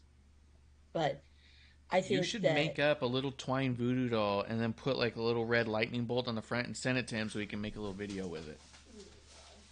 I will. Actually, I think maybe crocheting one would be good because then it looks really authentic. But anyway. Or he might be, Amanda, you know, I'm like, I can't do this. Just humor me. Fuck, Jesus Christ. Like, do it with a cameo logo in the corner, and then they'll think you didn't have any part of it. No, they're gonna be. Who was it for? It was for her. Oh, no, they knew what they were doing. No, so I was left with the. God damn. Bronson, why didn't you keep it on Hangman? And then I was like, everyone has good tans. Bravo NXT 2.0. Everyone has terrific tans on this paper. Yeah. NXT's tans are on point. They're very on point today. AEW, no, they're still kind of orange. But anyways. But I kind of sat back and was like, this is why you keep it on Hangman. Because honestly, he's been around now, 6 months? Maybe more, maybe less? It was less than 6 months for sure. Okay, because I know at the last time they did a scrim and he was being interviewed, I can't remember what it was for, but anyways, when he made the comment about, someone had asked about like people in the back, and he was like, yeah, he mentioned there's some who, we know who he was talking about. And I think part of why Colt was not around too was, I think, because Tony's real big, it gets a hard on for CM Punk. Yeah. Like, he probably was like, I don't want him here. Yeah. He's going to make a toxic environment.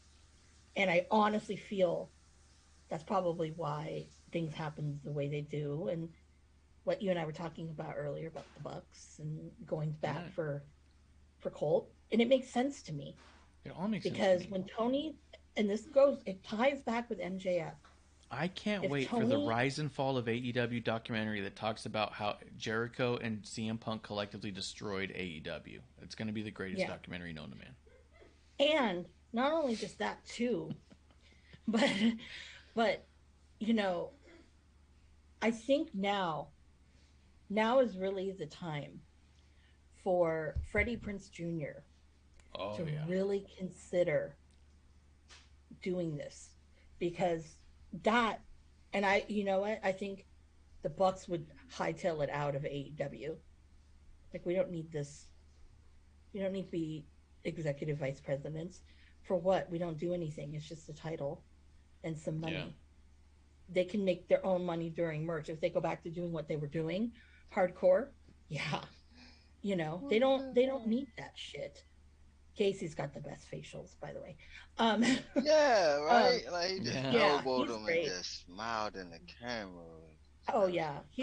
Oh, my God. I remember when he first started doing this act, I was like, oh, I don't know. But damn.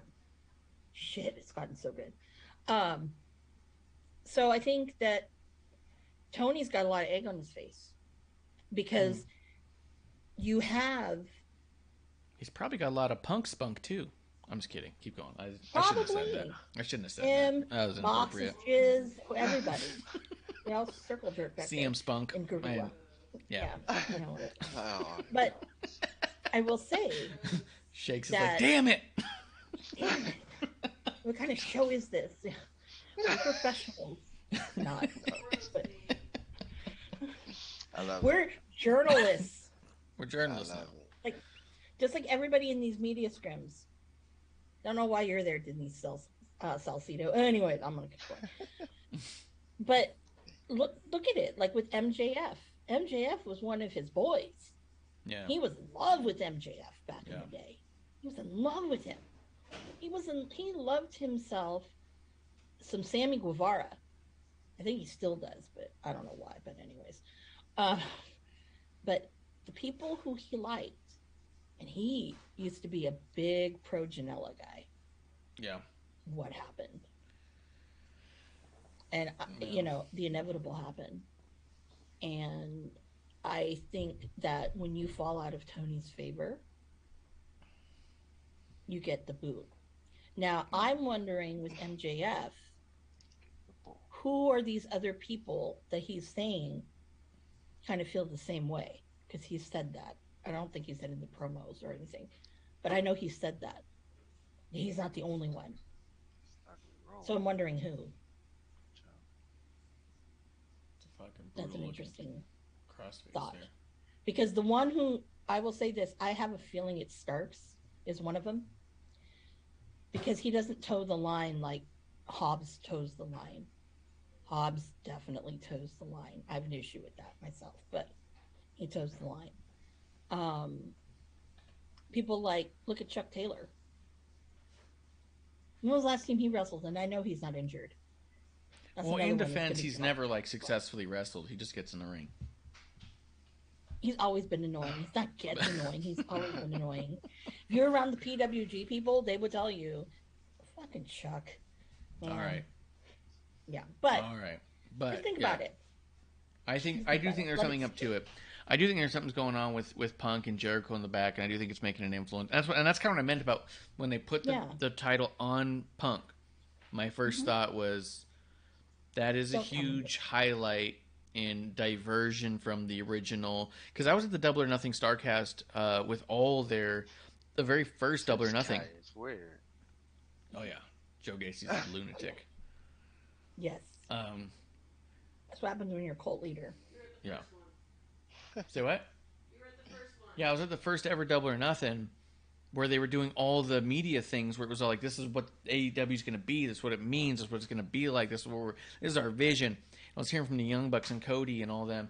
I don't think I saw Tony Khan at all, but none of that stuff came to fruition the way that they talked about it. And I think CM Punk being the champion over Page is like one more step in that. Something's shifting in the back. And I was joking when I said, do you think Cody Rhodes left because he heard Punk was going to win the title? But I do think that there's potentially some reality to Cody seeing such a shift from what they thought it was going to be and seeing where it's going to be. All like, you know what?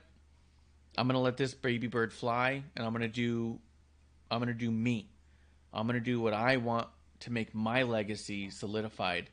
And the one thing I never did that has always irked me was I never proved to them I could be on top. I'm going to go be on top over there. Because he'd also, in a plight to try to please the fans, said, I will never be world champion in AEW, so much so that they made that stipulation early on. And then he was just fucked. Mm-hmm. Like, everyone was thinking about how is he going to get out of it? How is he going to get out of it? In his mind, he was never going to get out of it. He was like, no, I gave him my word. Like, I can't do anything about it now. Like, so I was joking about it, but I think there might be a realistic aspect of the company has shifted away from what he originally thought, and it made it easier for him to walk away at the very least. Said it on episode 1. Yeah, that was my feeling, and I think the Bucks are starting to feel that way too. Yeah. Thunder. Oh yeah, I mean they've been behaving weird lately, and not like normal weird. Yeah. Shakes, overall, what do you think of the Double or Nothing pay-per-view? Apart from it being 34 hours with 98 matches. I loved it. Really. Again, I spoke about the Anarchy in the Arena. I was intrigued by that one. Just because, like, it was, but, like, it was just so many weird things about that match. Like, why is the theme music playing like 15 minutes throughout the whole match? I'm like, this Wild Thing song is still playing, and they're just fighting. It was. I'm like, oh my gosh, this is crazy. Tony's probably like, I paid so much money for this. Oh my god, I gotta play it. Play it over and over. Make sure. Yeah. Your record's broken, pal. What do you think of Eddie Kingston? It was in a loop and everything. Yeah. Go ahead, though. Mm-hmm. Oh, yeah, I hate that. I think about Kingston. Yeah, what do you think about Kingston? Because we were talking earlier about how we think that the rug got pulled underneath him. He's been really punked out, made to look really weak and weird about shit. And this felt like them really trying to rebuild his credibility. we aren't sure if it hit or miss on that, right? She didn't buy into it. I didn't see it. What did you feel? How do you feel about Kingston in general? One of the best talkers, but can never back up what he says. This promo that he had, it was right before the pay-per-view actually started. It was money. There was a money promo. Oh my god. Let me just go, right? Let me just go for a second here, right? Because I've seen him since TNA, Impact Wrestling, whatever you want to call it. And I'm gonna be honest with y'all, I never got it. I never seen it. Like, people always are big on him. They like, and they keep saying Kingston, Kingston, Kingston. And I'm like, Yeah. Okay. But when I see him, I'm like, okay, whoop de fucking do. Like, like I don't really see it. And I'm telling you, this promo, now I seen it. I seen the magic. Yeah. And this promo that he did was so, it was kind of disturbing, right? But that's Joe what Gacy just pulled the fucking Eddie supposed to. Guerrero on Braun Breaker, and another ref came out to stop Daryl from having to disqualify Braun. They're doing this really good, dude. Like, this is... I am watching. I didn't mean to cut you off like that, No, Shakes, you good, you good. This finish of this match right now is fucking killer. Oh, come on, get him, small package. Oh, no. He rolls out. Oh. That's what they call it, his small little package. Yeah, it's a small package. Small little package. Braun gets the clothesline on him. He's taking off his straps. Strap on, straps off. That's it. That's when you know you're in business. What? I'm commentating. You're not doing a good job. Spear! Spear! Spear! Block out! Spear! Spear through the table! God damn! Wait, did they move the table? I feel like they moved the table forward. Yeah, how'd they get away from the table so fast? Those guys got away from it fast. Yeah, but it also seemed like it was closer to the ring than usual. It was way closer to the ring, yeah.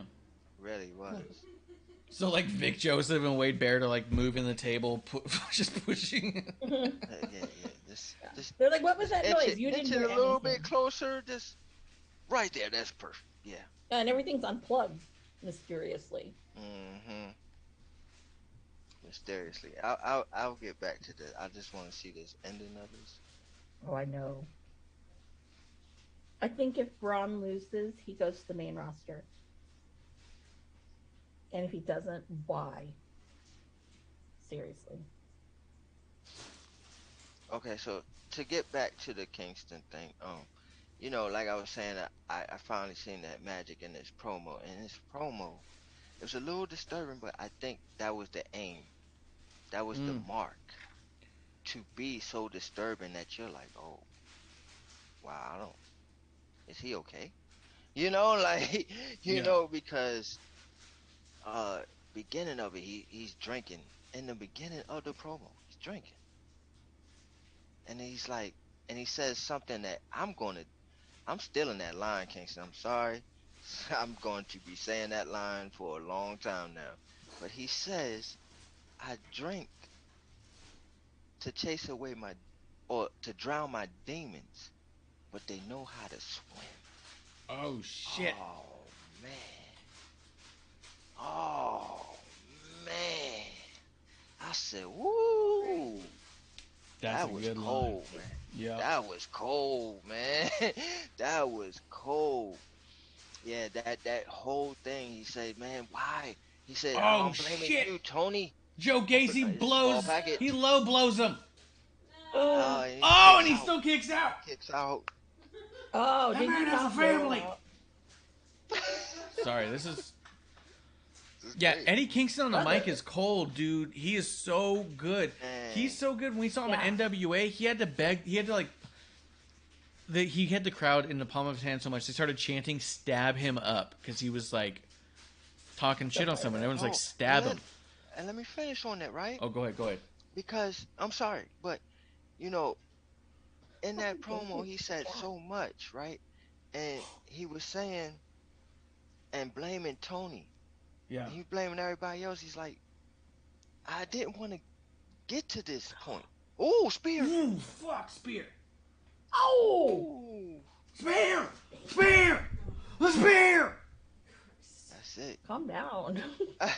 What? It's Jim Ross And style. he says, I know, but says, you're not Jim till you say Oriental. that's Work it. that in. That's true. Oh, 2, my God. 3. That's it. Fuck. But yeah, he says, I didn't want to get to this point, and y'all made me go here, and I hate y'all for making me go here, because this is something that I wanted to bury for a long time, right? And then match, right? In the match, this is why in my last point, okay. But in the match, which was so funny and crazy to me, but he's, throughout it, they all bloody, they beating up.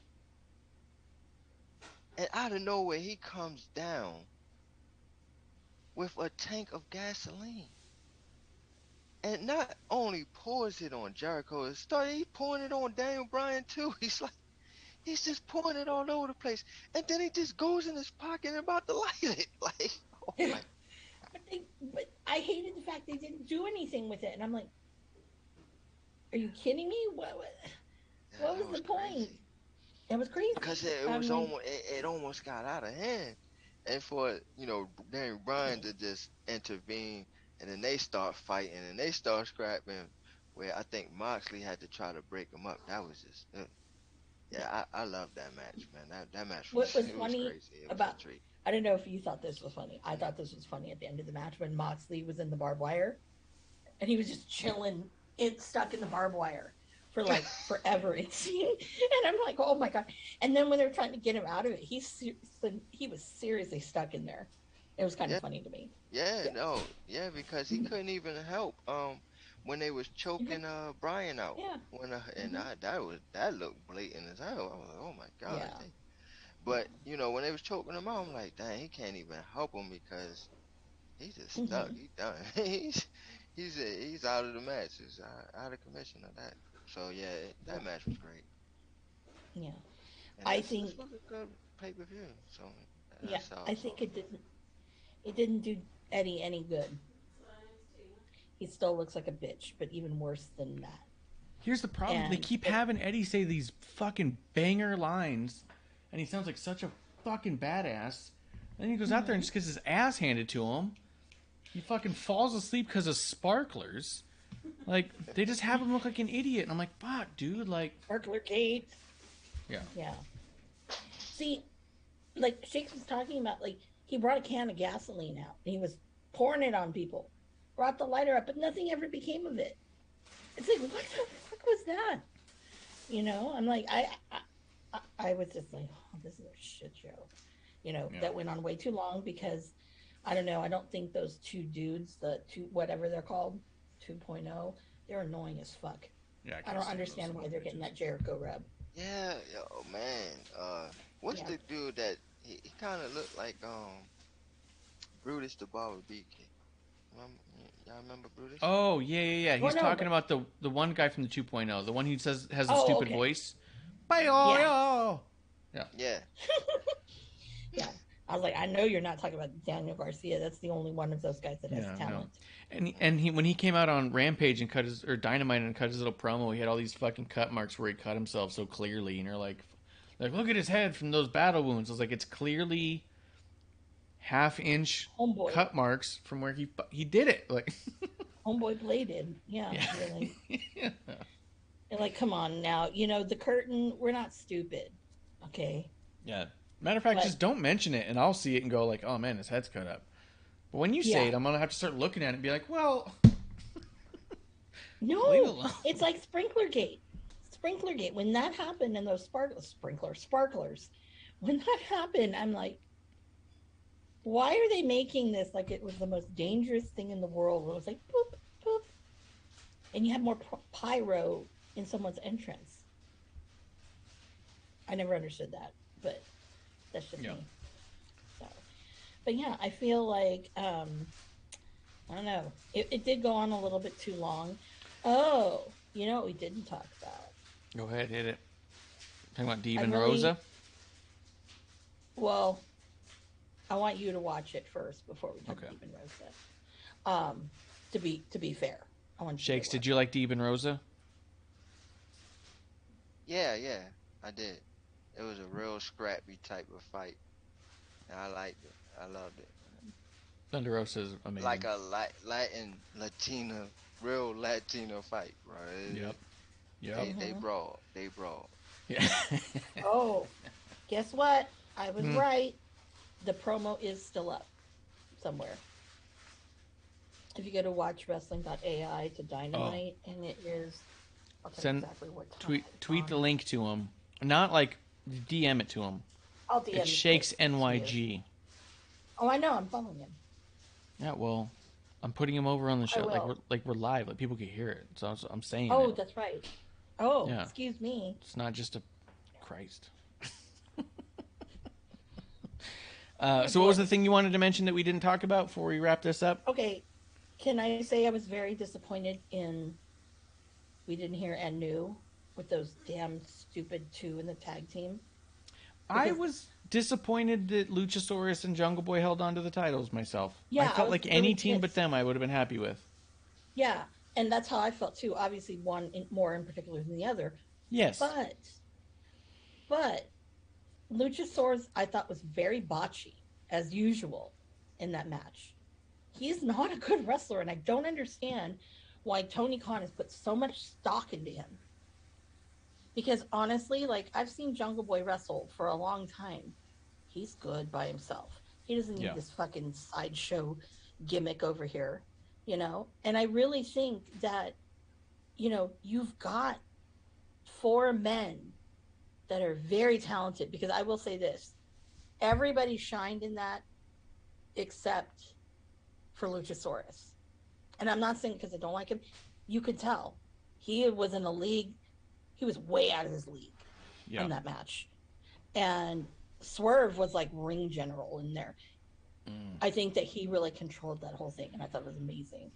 And I think that Ricky brought in the, you know, the like kind of the comic relief with it. I will say that was funny when I didn't realize until after there was the part where he's walking the ropes and Jungle Boy's got him. Yeah, he was dancing. And he was but he blew a kiss to somebody and was like doing his little butt jiggle. Which, by the way, producer lady, I have to find the give that. No one's done it yet. But anyways, I didn't realize he was doing that to Jungle Boy's mom and his sister. Oh. Yeah, so that makes sense. Good. Like Jack pulled the rope and he, you know. Yeah. That makes a lot of sense, actually. What do you think of the tag match, Shakes? Oh, the same. I agree with Amanda. Swerve did his thing in that match. But I think the reason why is because of on the Luchasaurus thing. Because, I mean, it's impressive to have a big man move the way he does. You know, like... He's the worst moving big man there, though. Yeah, he is. Maybe, like, you know, he can No, kick he's not and that all great. that. He can kick and stuff. He can kick.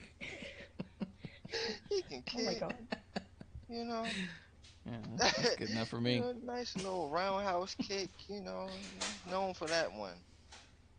You know, it's pretty impressive, right? So I think that's why, you know, they like him. But,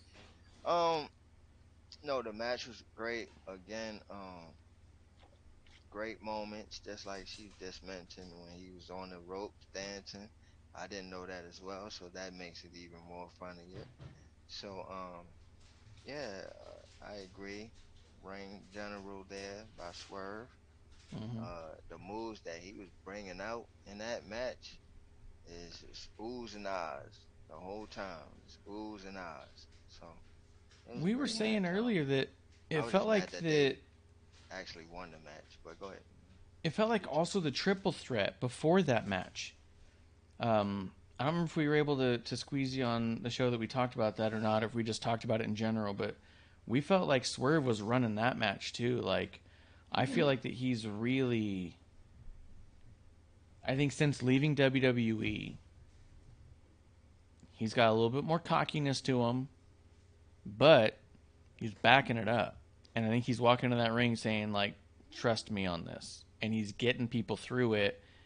and they're right to trust him on it. Sometimes people walk out of there with a cockiness, and then you see them do stuff, and you go, look, man, you're not hot shit. Maybe calm down a little bit and let's listen to everybody, right? Right, you ain't all that. Yeah. Calm down. Yeah. Yeah, calm down. But with Swerve, I feel like he walked out, and he was kind of like, I'm pretty sure I'm hot shit. And then he's going out there being like, hey, guys, do what I say. And then everyone goes, oh, shit. He's hot shit, actually. Like, he's not letting anyone down on it, and I think that's fucking cool. No.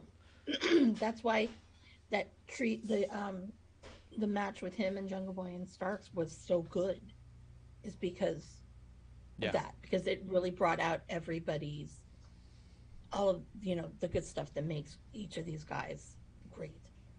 So, and also want to say Keith Lee did not look winded. It was actually pretty good. So I was shocked about that. I was like, very good. Huh. Very interesting. Yeah. But yeah. Shakes, did you like it? Go ahead. No, I was just going to say, I didn't, because y'all keep saying that he looks out of shape, and I'm not a big Keith Lee fan, but I like him and I root for him. So I like him a lot. When I see him, I'm like, oh.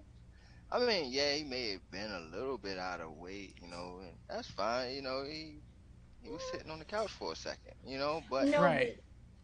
It's not even the weight; it's the cardio, and there's a difference. You look at guys like Kevin Owens or Vader or Bam Bam or even like Haystacks Calhoun. If you go way back, like you look at dudes like I mean, even look at Samoa Joe now versus Samoa Joe right when he left NXT. He had that match with Karrion Kross, and he was just so winded so fast. And you're like, dude, his match against Brock Lesnar is fucking killer. It's not about their size; it's about their ability to carry their size. And like you said, Keith Lee was sitting around for a while. Well, now we got to sit through watching him catch his breath back, and that's not fun to watch sometimes because you feel bad. You know what I mean? But we're rooting for him. I like the guy a lot. I like Keith Lee a lot. I do too. I love Keith Lee. Yeah. Once they let him go, I immediately went to go see what was on clearance. I was like, well, shit. Well, with me, I still have my my Keith Lee shirt I got from him, where he's kind of like Godzilla. Anyways. Oh, that's cool. Which was cool. And he had 3 different colors, actually 4 different colors. I took the red one. He had blue, he had yellow, and I think he had purple. Maybe. Yellow's disgusting. No one likes yellow. Anyways, well, it wasn't the shirt was yellow. The artwork was black, white, and yellow. All right. Well, I'm just letting you know, people don't like yellow toys and shit. Whatever. But no, with Keith Lee, man, before he went, he was, oh God, that guy could go. Oh yeah. And then it kind of is like, yeah. We could give you a couple matches of Keith Lee to watch, and you would suddenly become a Keith Lee dude. You would be like, shit, whoa. This guy. And then you'd see why we're going like, this isn't the same dude as before. And I think maybe it's possible he got COVID. I know people in his family did, so maybe he's struggling with lung stuff after that, possibly catching his breath. What do you think, Shakes, about Adam Cole and Britt Baker winning the Owen Hart Cup title belt? Predictable. That's fair. My favorite part is that Rancid played Ruby Soho to the ring, and everyone talked about it. My timeline blew up about it. And then the guitarist for Fozzy played out Britt Baker. I didn't see a peep about it. No one mentioned that at all. No one cared. No one gave a shit about Fozzy's guitarist. I loved it. That was my favorite part. Fuck Fozzy. Goddamn. You gotta love Rancid. And he was doing so much too, man. Like he was following her and dancing. He was into it. He was in his own world. Like I'm like, okay, he really loves his work. Yeah. It's so weird to me to see Lars Fredrickson, like, he's playing someone's entrance in a pay-per-view, and I see him almost like once a month at West Coast Pro, and I'm like, this is Lars, Yeah. Totally cool. I only really have one more question for you guys, and we can call last call if you guys are good with it, unless there's something you guys are thinking about you wanted to mention. Just because I didn't see it, I wanted to get your guys' take. Paige Van Zant made her in-ring debut. How did she hold up? I know she was in there with Tay Conti, so it's like tough because Tay Conti is not good enough to carry anybody in the ring. Tay Conti's not even good enough to be in the ring, if you ask me. Like, she should definitely be training off screen for a while. But with that in mind, with the struggles that Paige would have had, how did Paige do as her first outing? I'll start with Shakes and then Amanda. Well, I would like to hear Amanda first because I didn't even know who she was. Oh, But, okay. Yeah. Okay. So I didn't know, but I did see the match, and to speak on the match, she wasn't that impressive. But again, like you said, Ty Conti ain't that impressive at all. Like, you ain't really gonna get too much to judge. You know, like that wasn't a good introduction for her, you know. Okay. Like, for me, that didn't even know who she was, but know that they were talking her up. So I'm like, okay, so who is she, right? Yeah. And then when I seen her, I was like, okay, so who is she? So Right? here's the interesting thing about her is that she was part of America's Top Team, but she's a mediocre UFC fighter. And I don't mean that in a bad way, but her win-loss record is not impressive. She's just one of the prettiest UFC fighters, so she has a massive fan base. She's got a super popular OnlyFans. Like, so I was really curious because she is really athletic, and you don't get in the UFC if you just flat out suck. Even if you're middle grade UFC, you could beat the shit out of anyone you bump into. You know what I mean? Like, she's a badass. I don't want to fight her, but she's also not what Ronda Rousey was. She's not what Amanda Nunes was. She was a fighter who would show up, win some, lose some, all the time. Win this one, lose that one, lose another one, win one. That's just kind of how she always was. But people were interested and invested because she was very pretty, and it was like a Barbie doll in there punching people in the face. Yeah. And social media. Yeah. Exactly. And then my second thought on it was that Gangrel was the one who was training her. And he said in an interview, someone asked, like, hey, what's it like training Paige Van Zandt? Is she really passionate about it? And his response was, she's pretty much in it for the money. Like, I wouldn't say she's passionate. And also like, whoa. And then he goes, well, I don't want to say she's like not passionate because she's definitely giving a lot of effort. So I don't want to say it like that. But yeah, it's fun training her. And I was like, okay, so she's clearly like, hey, maybe I could do this and not have my face deformed and have to do nose surgery from time to time, right? Which then leads to, hey, super athlete, how is that going to look? Like, it could be good, right? Shayna Baszler was not an overly successful MMA fighter. Thunder Rosa had, I think, 2 MMA fights and lost them both. Like, doesn't mean you're going to be bad in ring, right? That's all I'm saying is that, like, you can be a badass and not be at the highest level of fighting and still be amazing in ring. So that's why where my curiosity came from. And that's, for you, Shakes, a little bit of background to who she is. So, Amanda, what'd you think of her first outing with dead weight like Tay Conti? You know, bless Tay Conti. I didn't make her dead weight. I'm in trouble because I called it. No, producer, you don't be call it mad down at the him. middle. I'm Yeah. the ref. I'm a ref. I have to call it down the middle. He's being nice. There are worse things he could say. There's way Trust worse things me. I could say. I know. I know what he's thinking, and he's not going to say it. He walks the middle. I don't give a fuck. But no, she kind of made Paige look like Paige kind of knew what she was doing. Nice. Now, what I was very disappointed I'd say a sandbag, but it's more like a litter bag because you want to shit in it. Okay, stop. What? Sorry, she's like egging me on. Guys, I apologize for her behavior. I love it. No, I love it. I love it. You go for this, lady. I'm sad you're not mic'd up. But Ty Conti is supposedly some, I don't know, medal-winning jiu-jitsu, Brazilian jiu-jitsu type of chick. Yeah. And so I thought, oh, this is going to be good, you know, because there's the elements. And if I'm not mistaken, isn't Paige Van Zandt a Gracie person? I don't know what that word was. Gacy or whatever it is. The guy that Eve Torres had married is big MMA. They come from a big MMA family. Okay. I mean, it's very possible. I don't know that much. I literally told you everything I know about. I don't either. But obviously they do that kind of training too. Yeah. So I thought, oh, that's going to be good. There's going to be some that because that's both their element. Yeah. We didn't see that, so I was like, oh. That's weird. 'Cause that's a good point. Sometimes when you have like two fighters, they'll be like, "Fuck it, just punch me." Yeah. You know what I mean? I would be curious.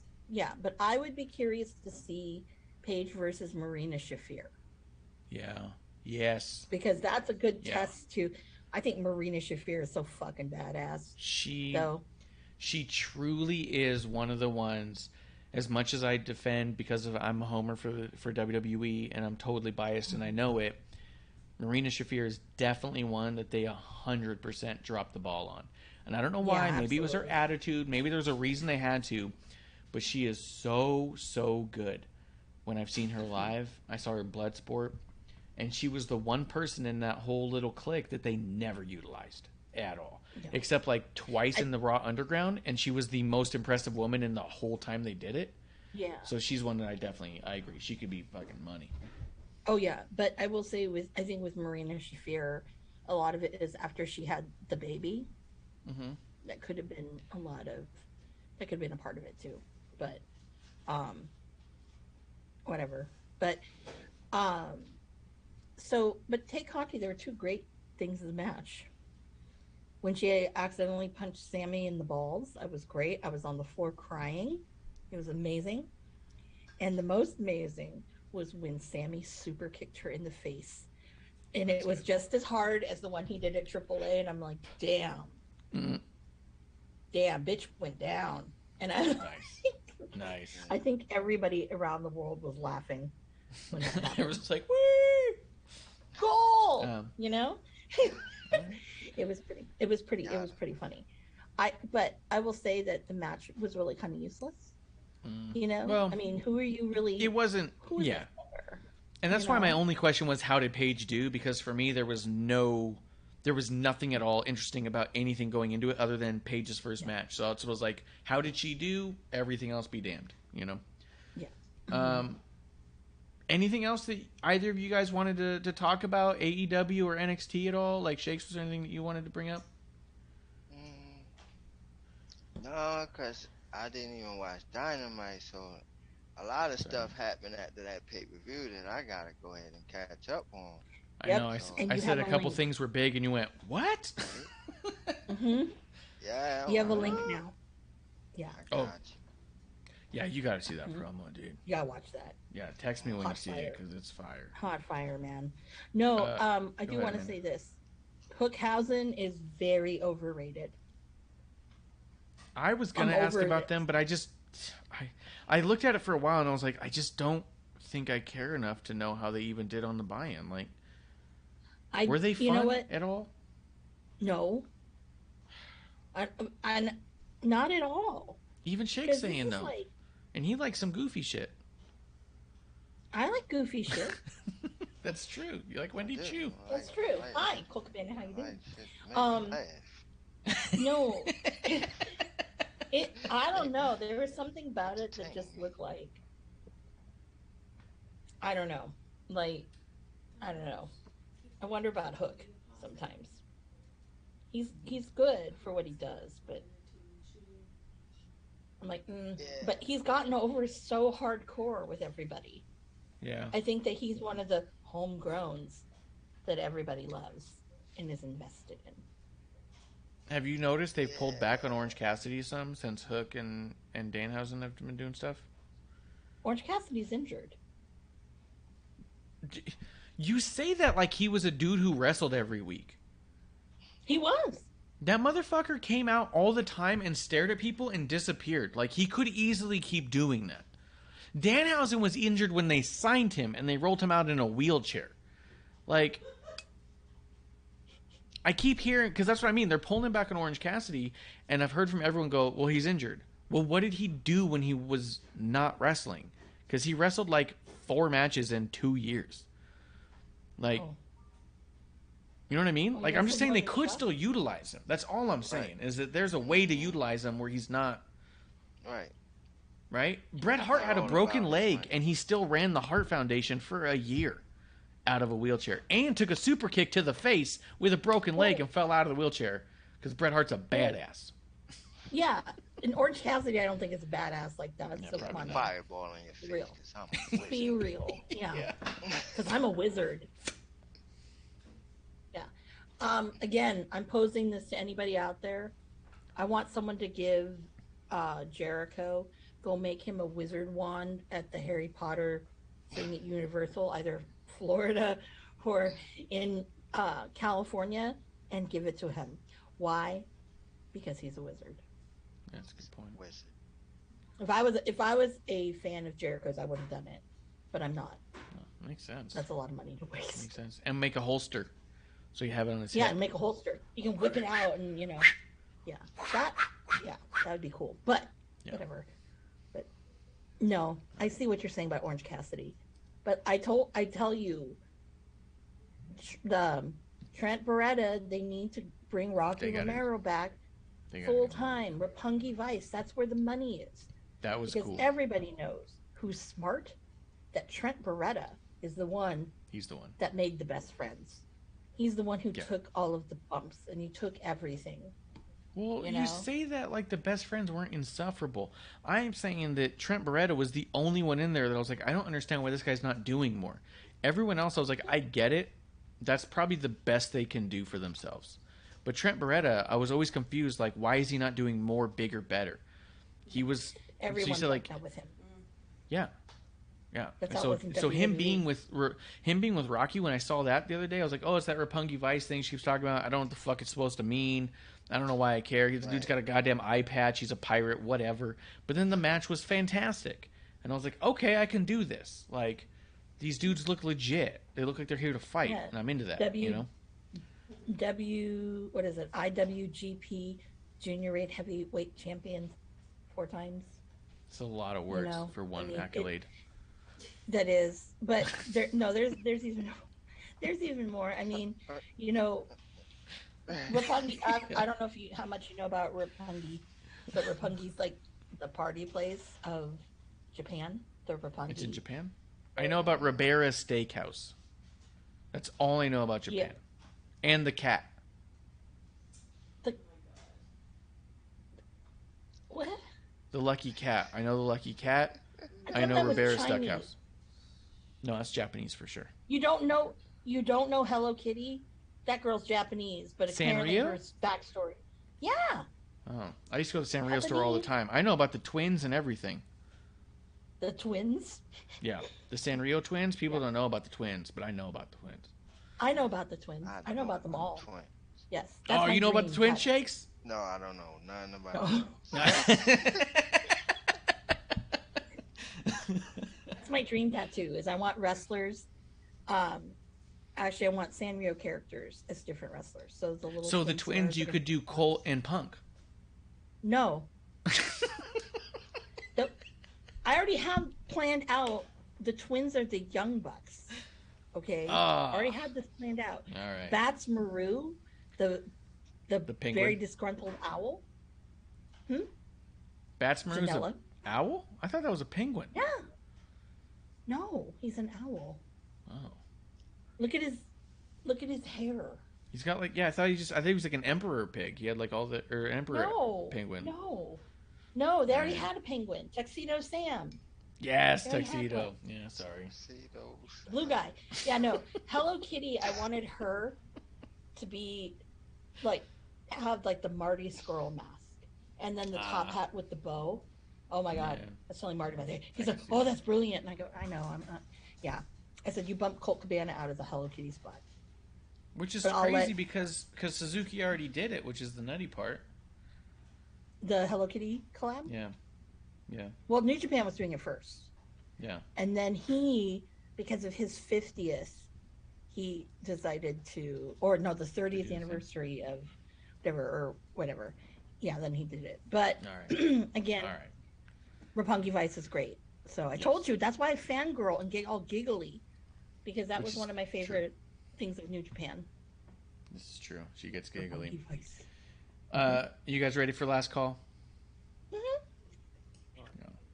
Thanks for coming through and watching the show with us, having a drink with us. Our drinking buddies are yours. Shakes, thanks for coming in and making time for us and watching along. Tell everyone where they can find more information about the Giants. It's May, which means it's June, which means you got to start talking about football now. Otherwise, you have no idea what's happening when the kickoff happens. Really? Is it like that? I don't know. I'm hoping it's like that because that's what your show's about. Yeah, no, it's starting to get to that dry spot in football in the off season, right? So it's like, hey, you ain't got nothing else to do. So now you got to start talking about like Fanatic sales. You got to like that's what your show's going to be like. Here's where you can get 20% off. Here's the 30% off deals. Yeah, you're not using this merch.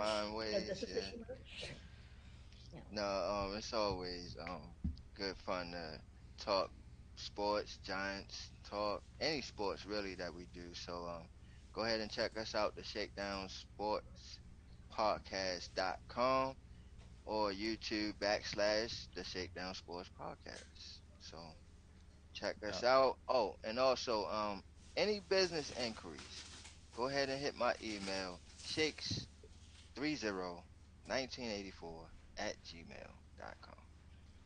I'm down for whatever. And he's looking for sponsors, just guys. show me the money, like my character would be. Right. We should be better with that. My sponsor's not sponsored, man. Yeah, we should get him hooked up with New Wave. He might make more money than us. Yeah. Might be good for him. Yeah. He gets real viewers. Like we don't. We got a couple people who are already drunk when they come in. We're good friends. Yeah. Yeah, we got wrestlers who tune in and then just go take it to creative and do it anyway. So like we're getting scalped for ideas. We help Thunder Rosa clean her house on Thursdays. Oh, they do. Yeah. Big time. I know they troll. I know exactly who. I know. I can literally right now. I can name about 13 wrestlers that are pretty well known that listen to us. I don't want to say regularly, but and we average about 20. That information. We average about 20 viewers. So that means that it's my friends and these wrestlers. That's all it means. So. No, a lot of people listen to y'all. Y'all circling. Yeah, y'all circling. I hear a lot of stuff about y'all. No. They're like, God damn, that Amanda fucking really cool Osprey. Yeah, so Athena made her debut. She comes out and she's got the gear with the wings. It was pretty cool. Cute. She retweets it as a creator. She retweets it and she goes, "Someone else made the wings, but I put the lights on. This is a really cool gear I did." Literally use the term "someone else." Then the person who did it was like vanity searching. Her and her husband both were vanity searching everybody talking about Athena and AEW, trying to find anyone talking about the gear. She's 8 months pregnant. So she could celebrate because she's 8 months pregnant and made Athena's gear for this show and was so goddamn proud. And Athena just liked one of her tweets. And I was like, you could also shout her out. She's 8 months pregnant and pumping out gear for you. Tag them.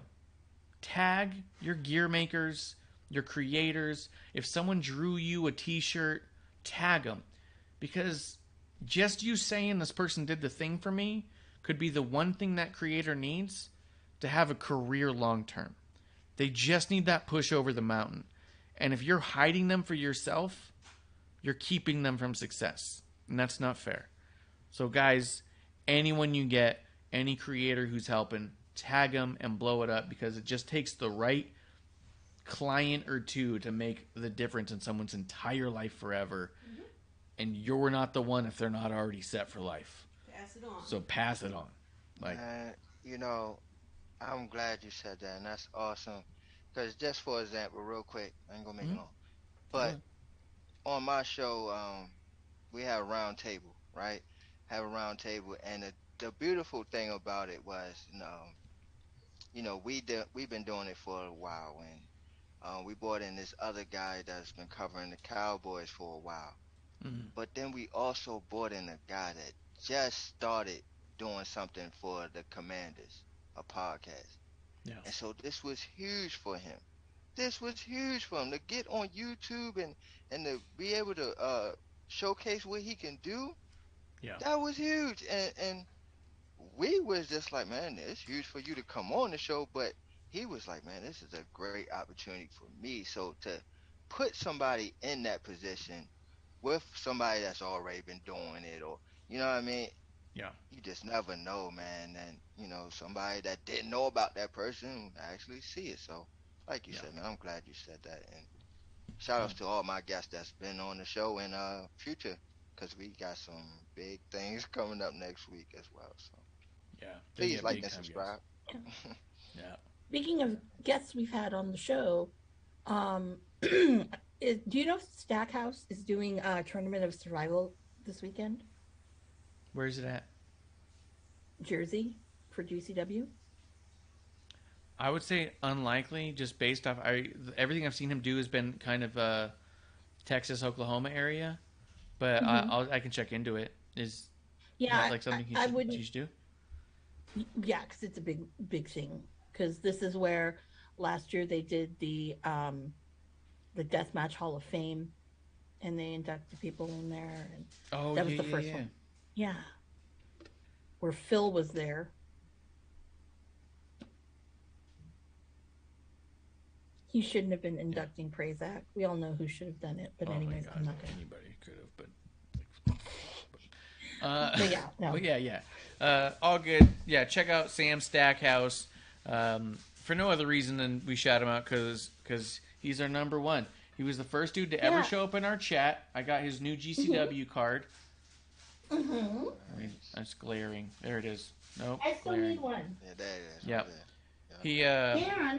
He was the first one to ever show up in our chat. He was like Carl Ripken for like almost the first year. Never missed an episode. Was in our chat every time. Then we found out when he wasn't in our chat, he was listening to it anyways. He was a truck driver. He's now done so well for himself that he was able to stop doing the laundry truck. And we couldn't be happier for him and prouder for him than we are. So also he makes stickers. So find him at Sam_Stackhouse. If you need merch for your own tables and you want stickers, this is the dude. They're really good stickers. Yeah, I've been sending them out. I'm gonna get another batch soon because they're just awesome. So check them out. Check out Shakedown Podcast. You can find my other drinking buddy, MsAmandaJayne, at MsAmandaJayne with a Y, because she can. Mm-hmm. Other than that, guys, we're at WOTR the show. I'm at Ref Marsh, and you guys are our drinking buddies right here in the dive bar of the IWC. That's last call. Cheers.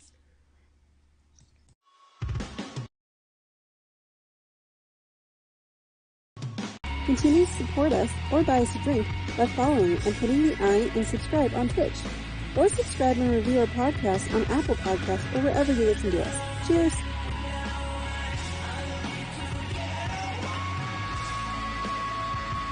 I would never have a drink with wrestling on the rocks.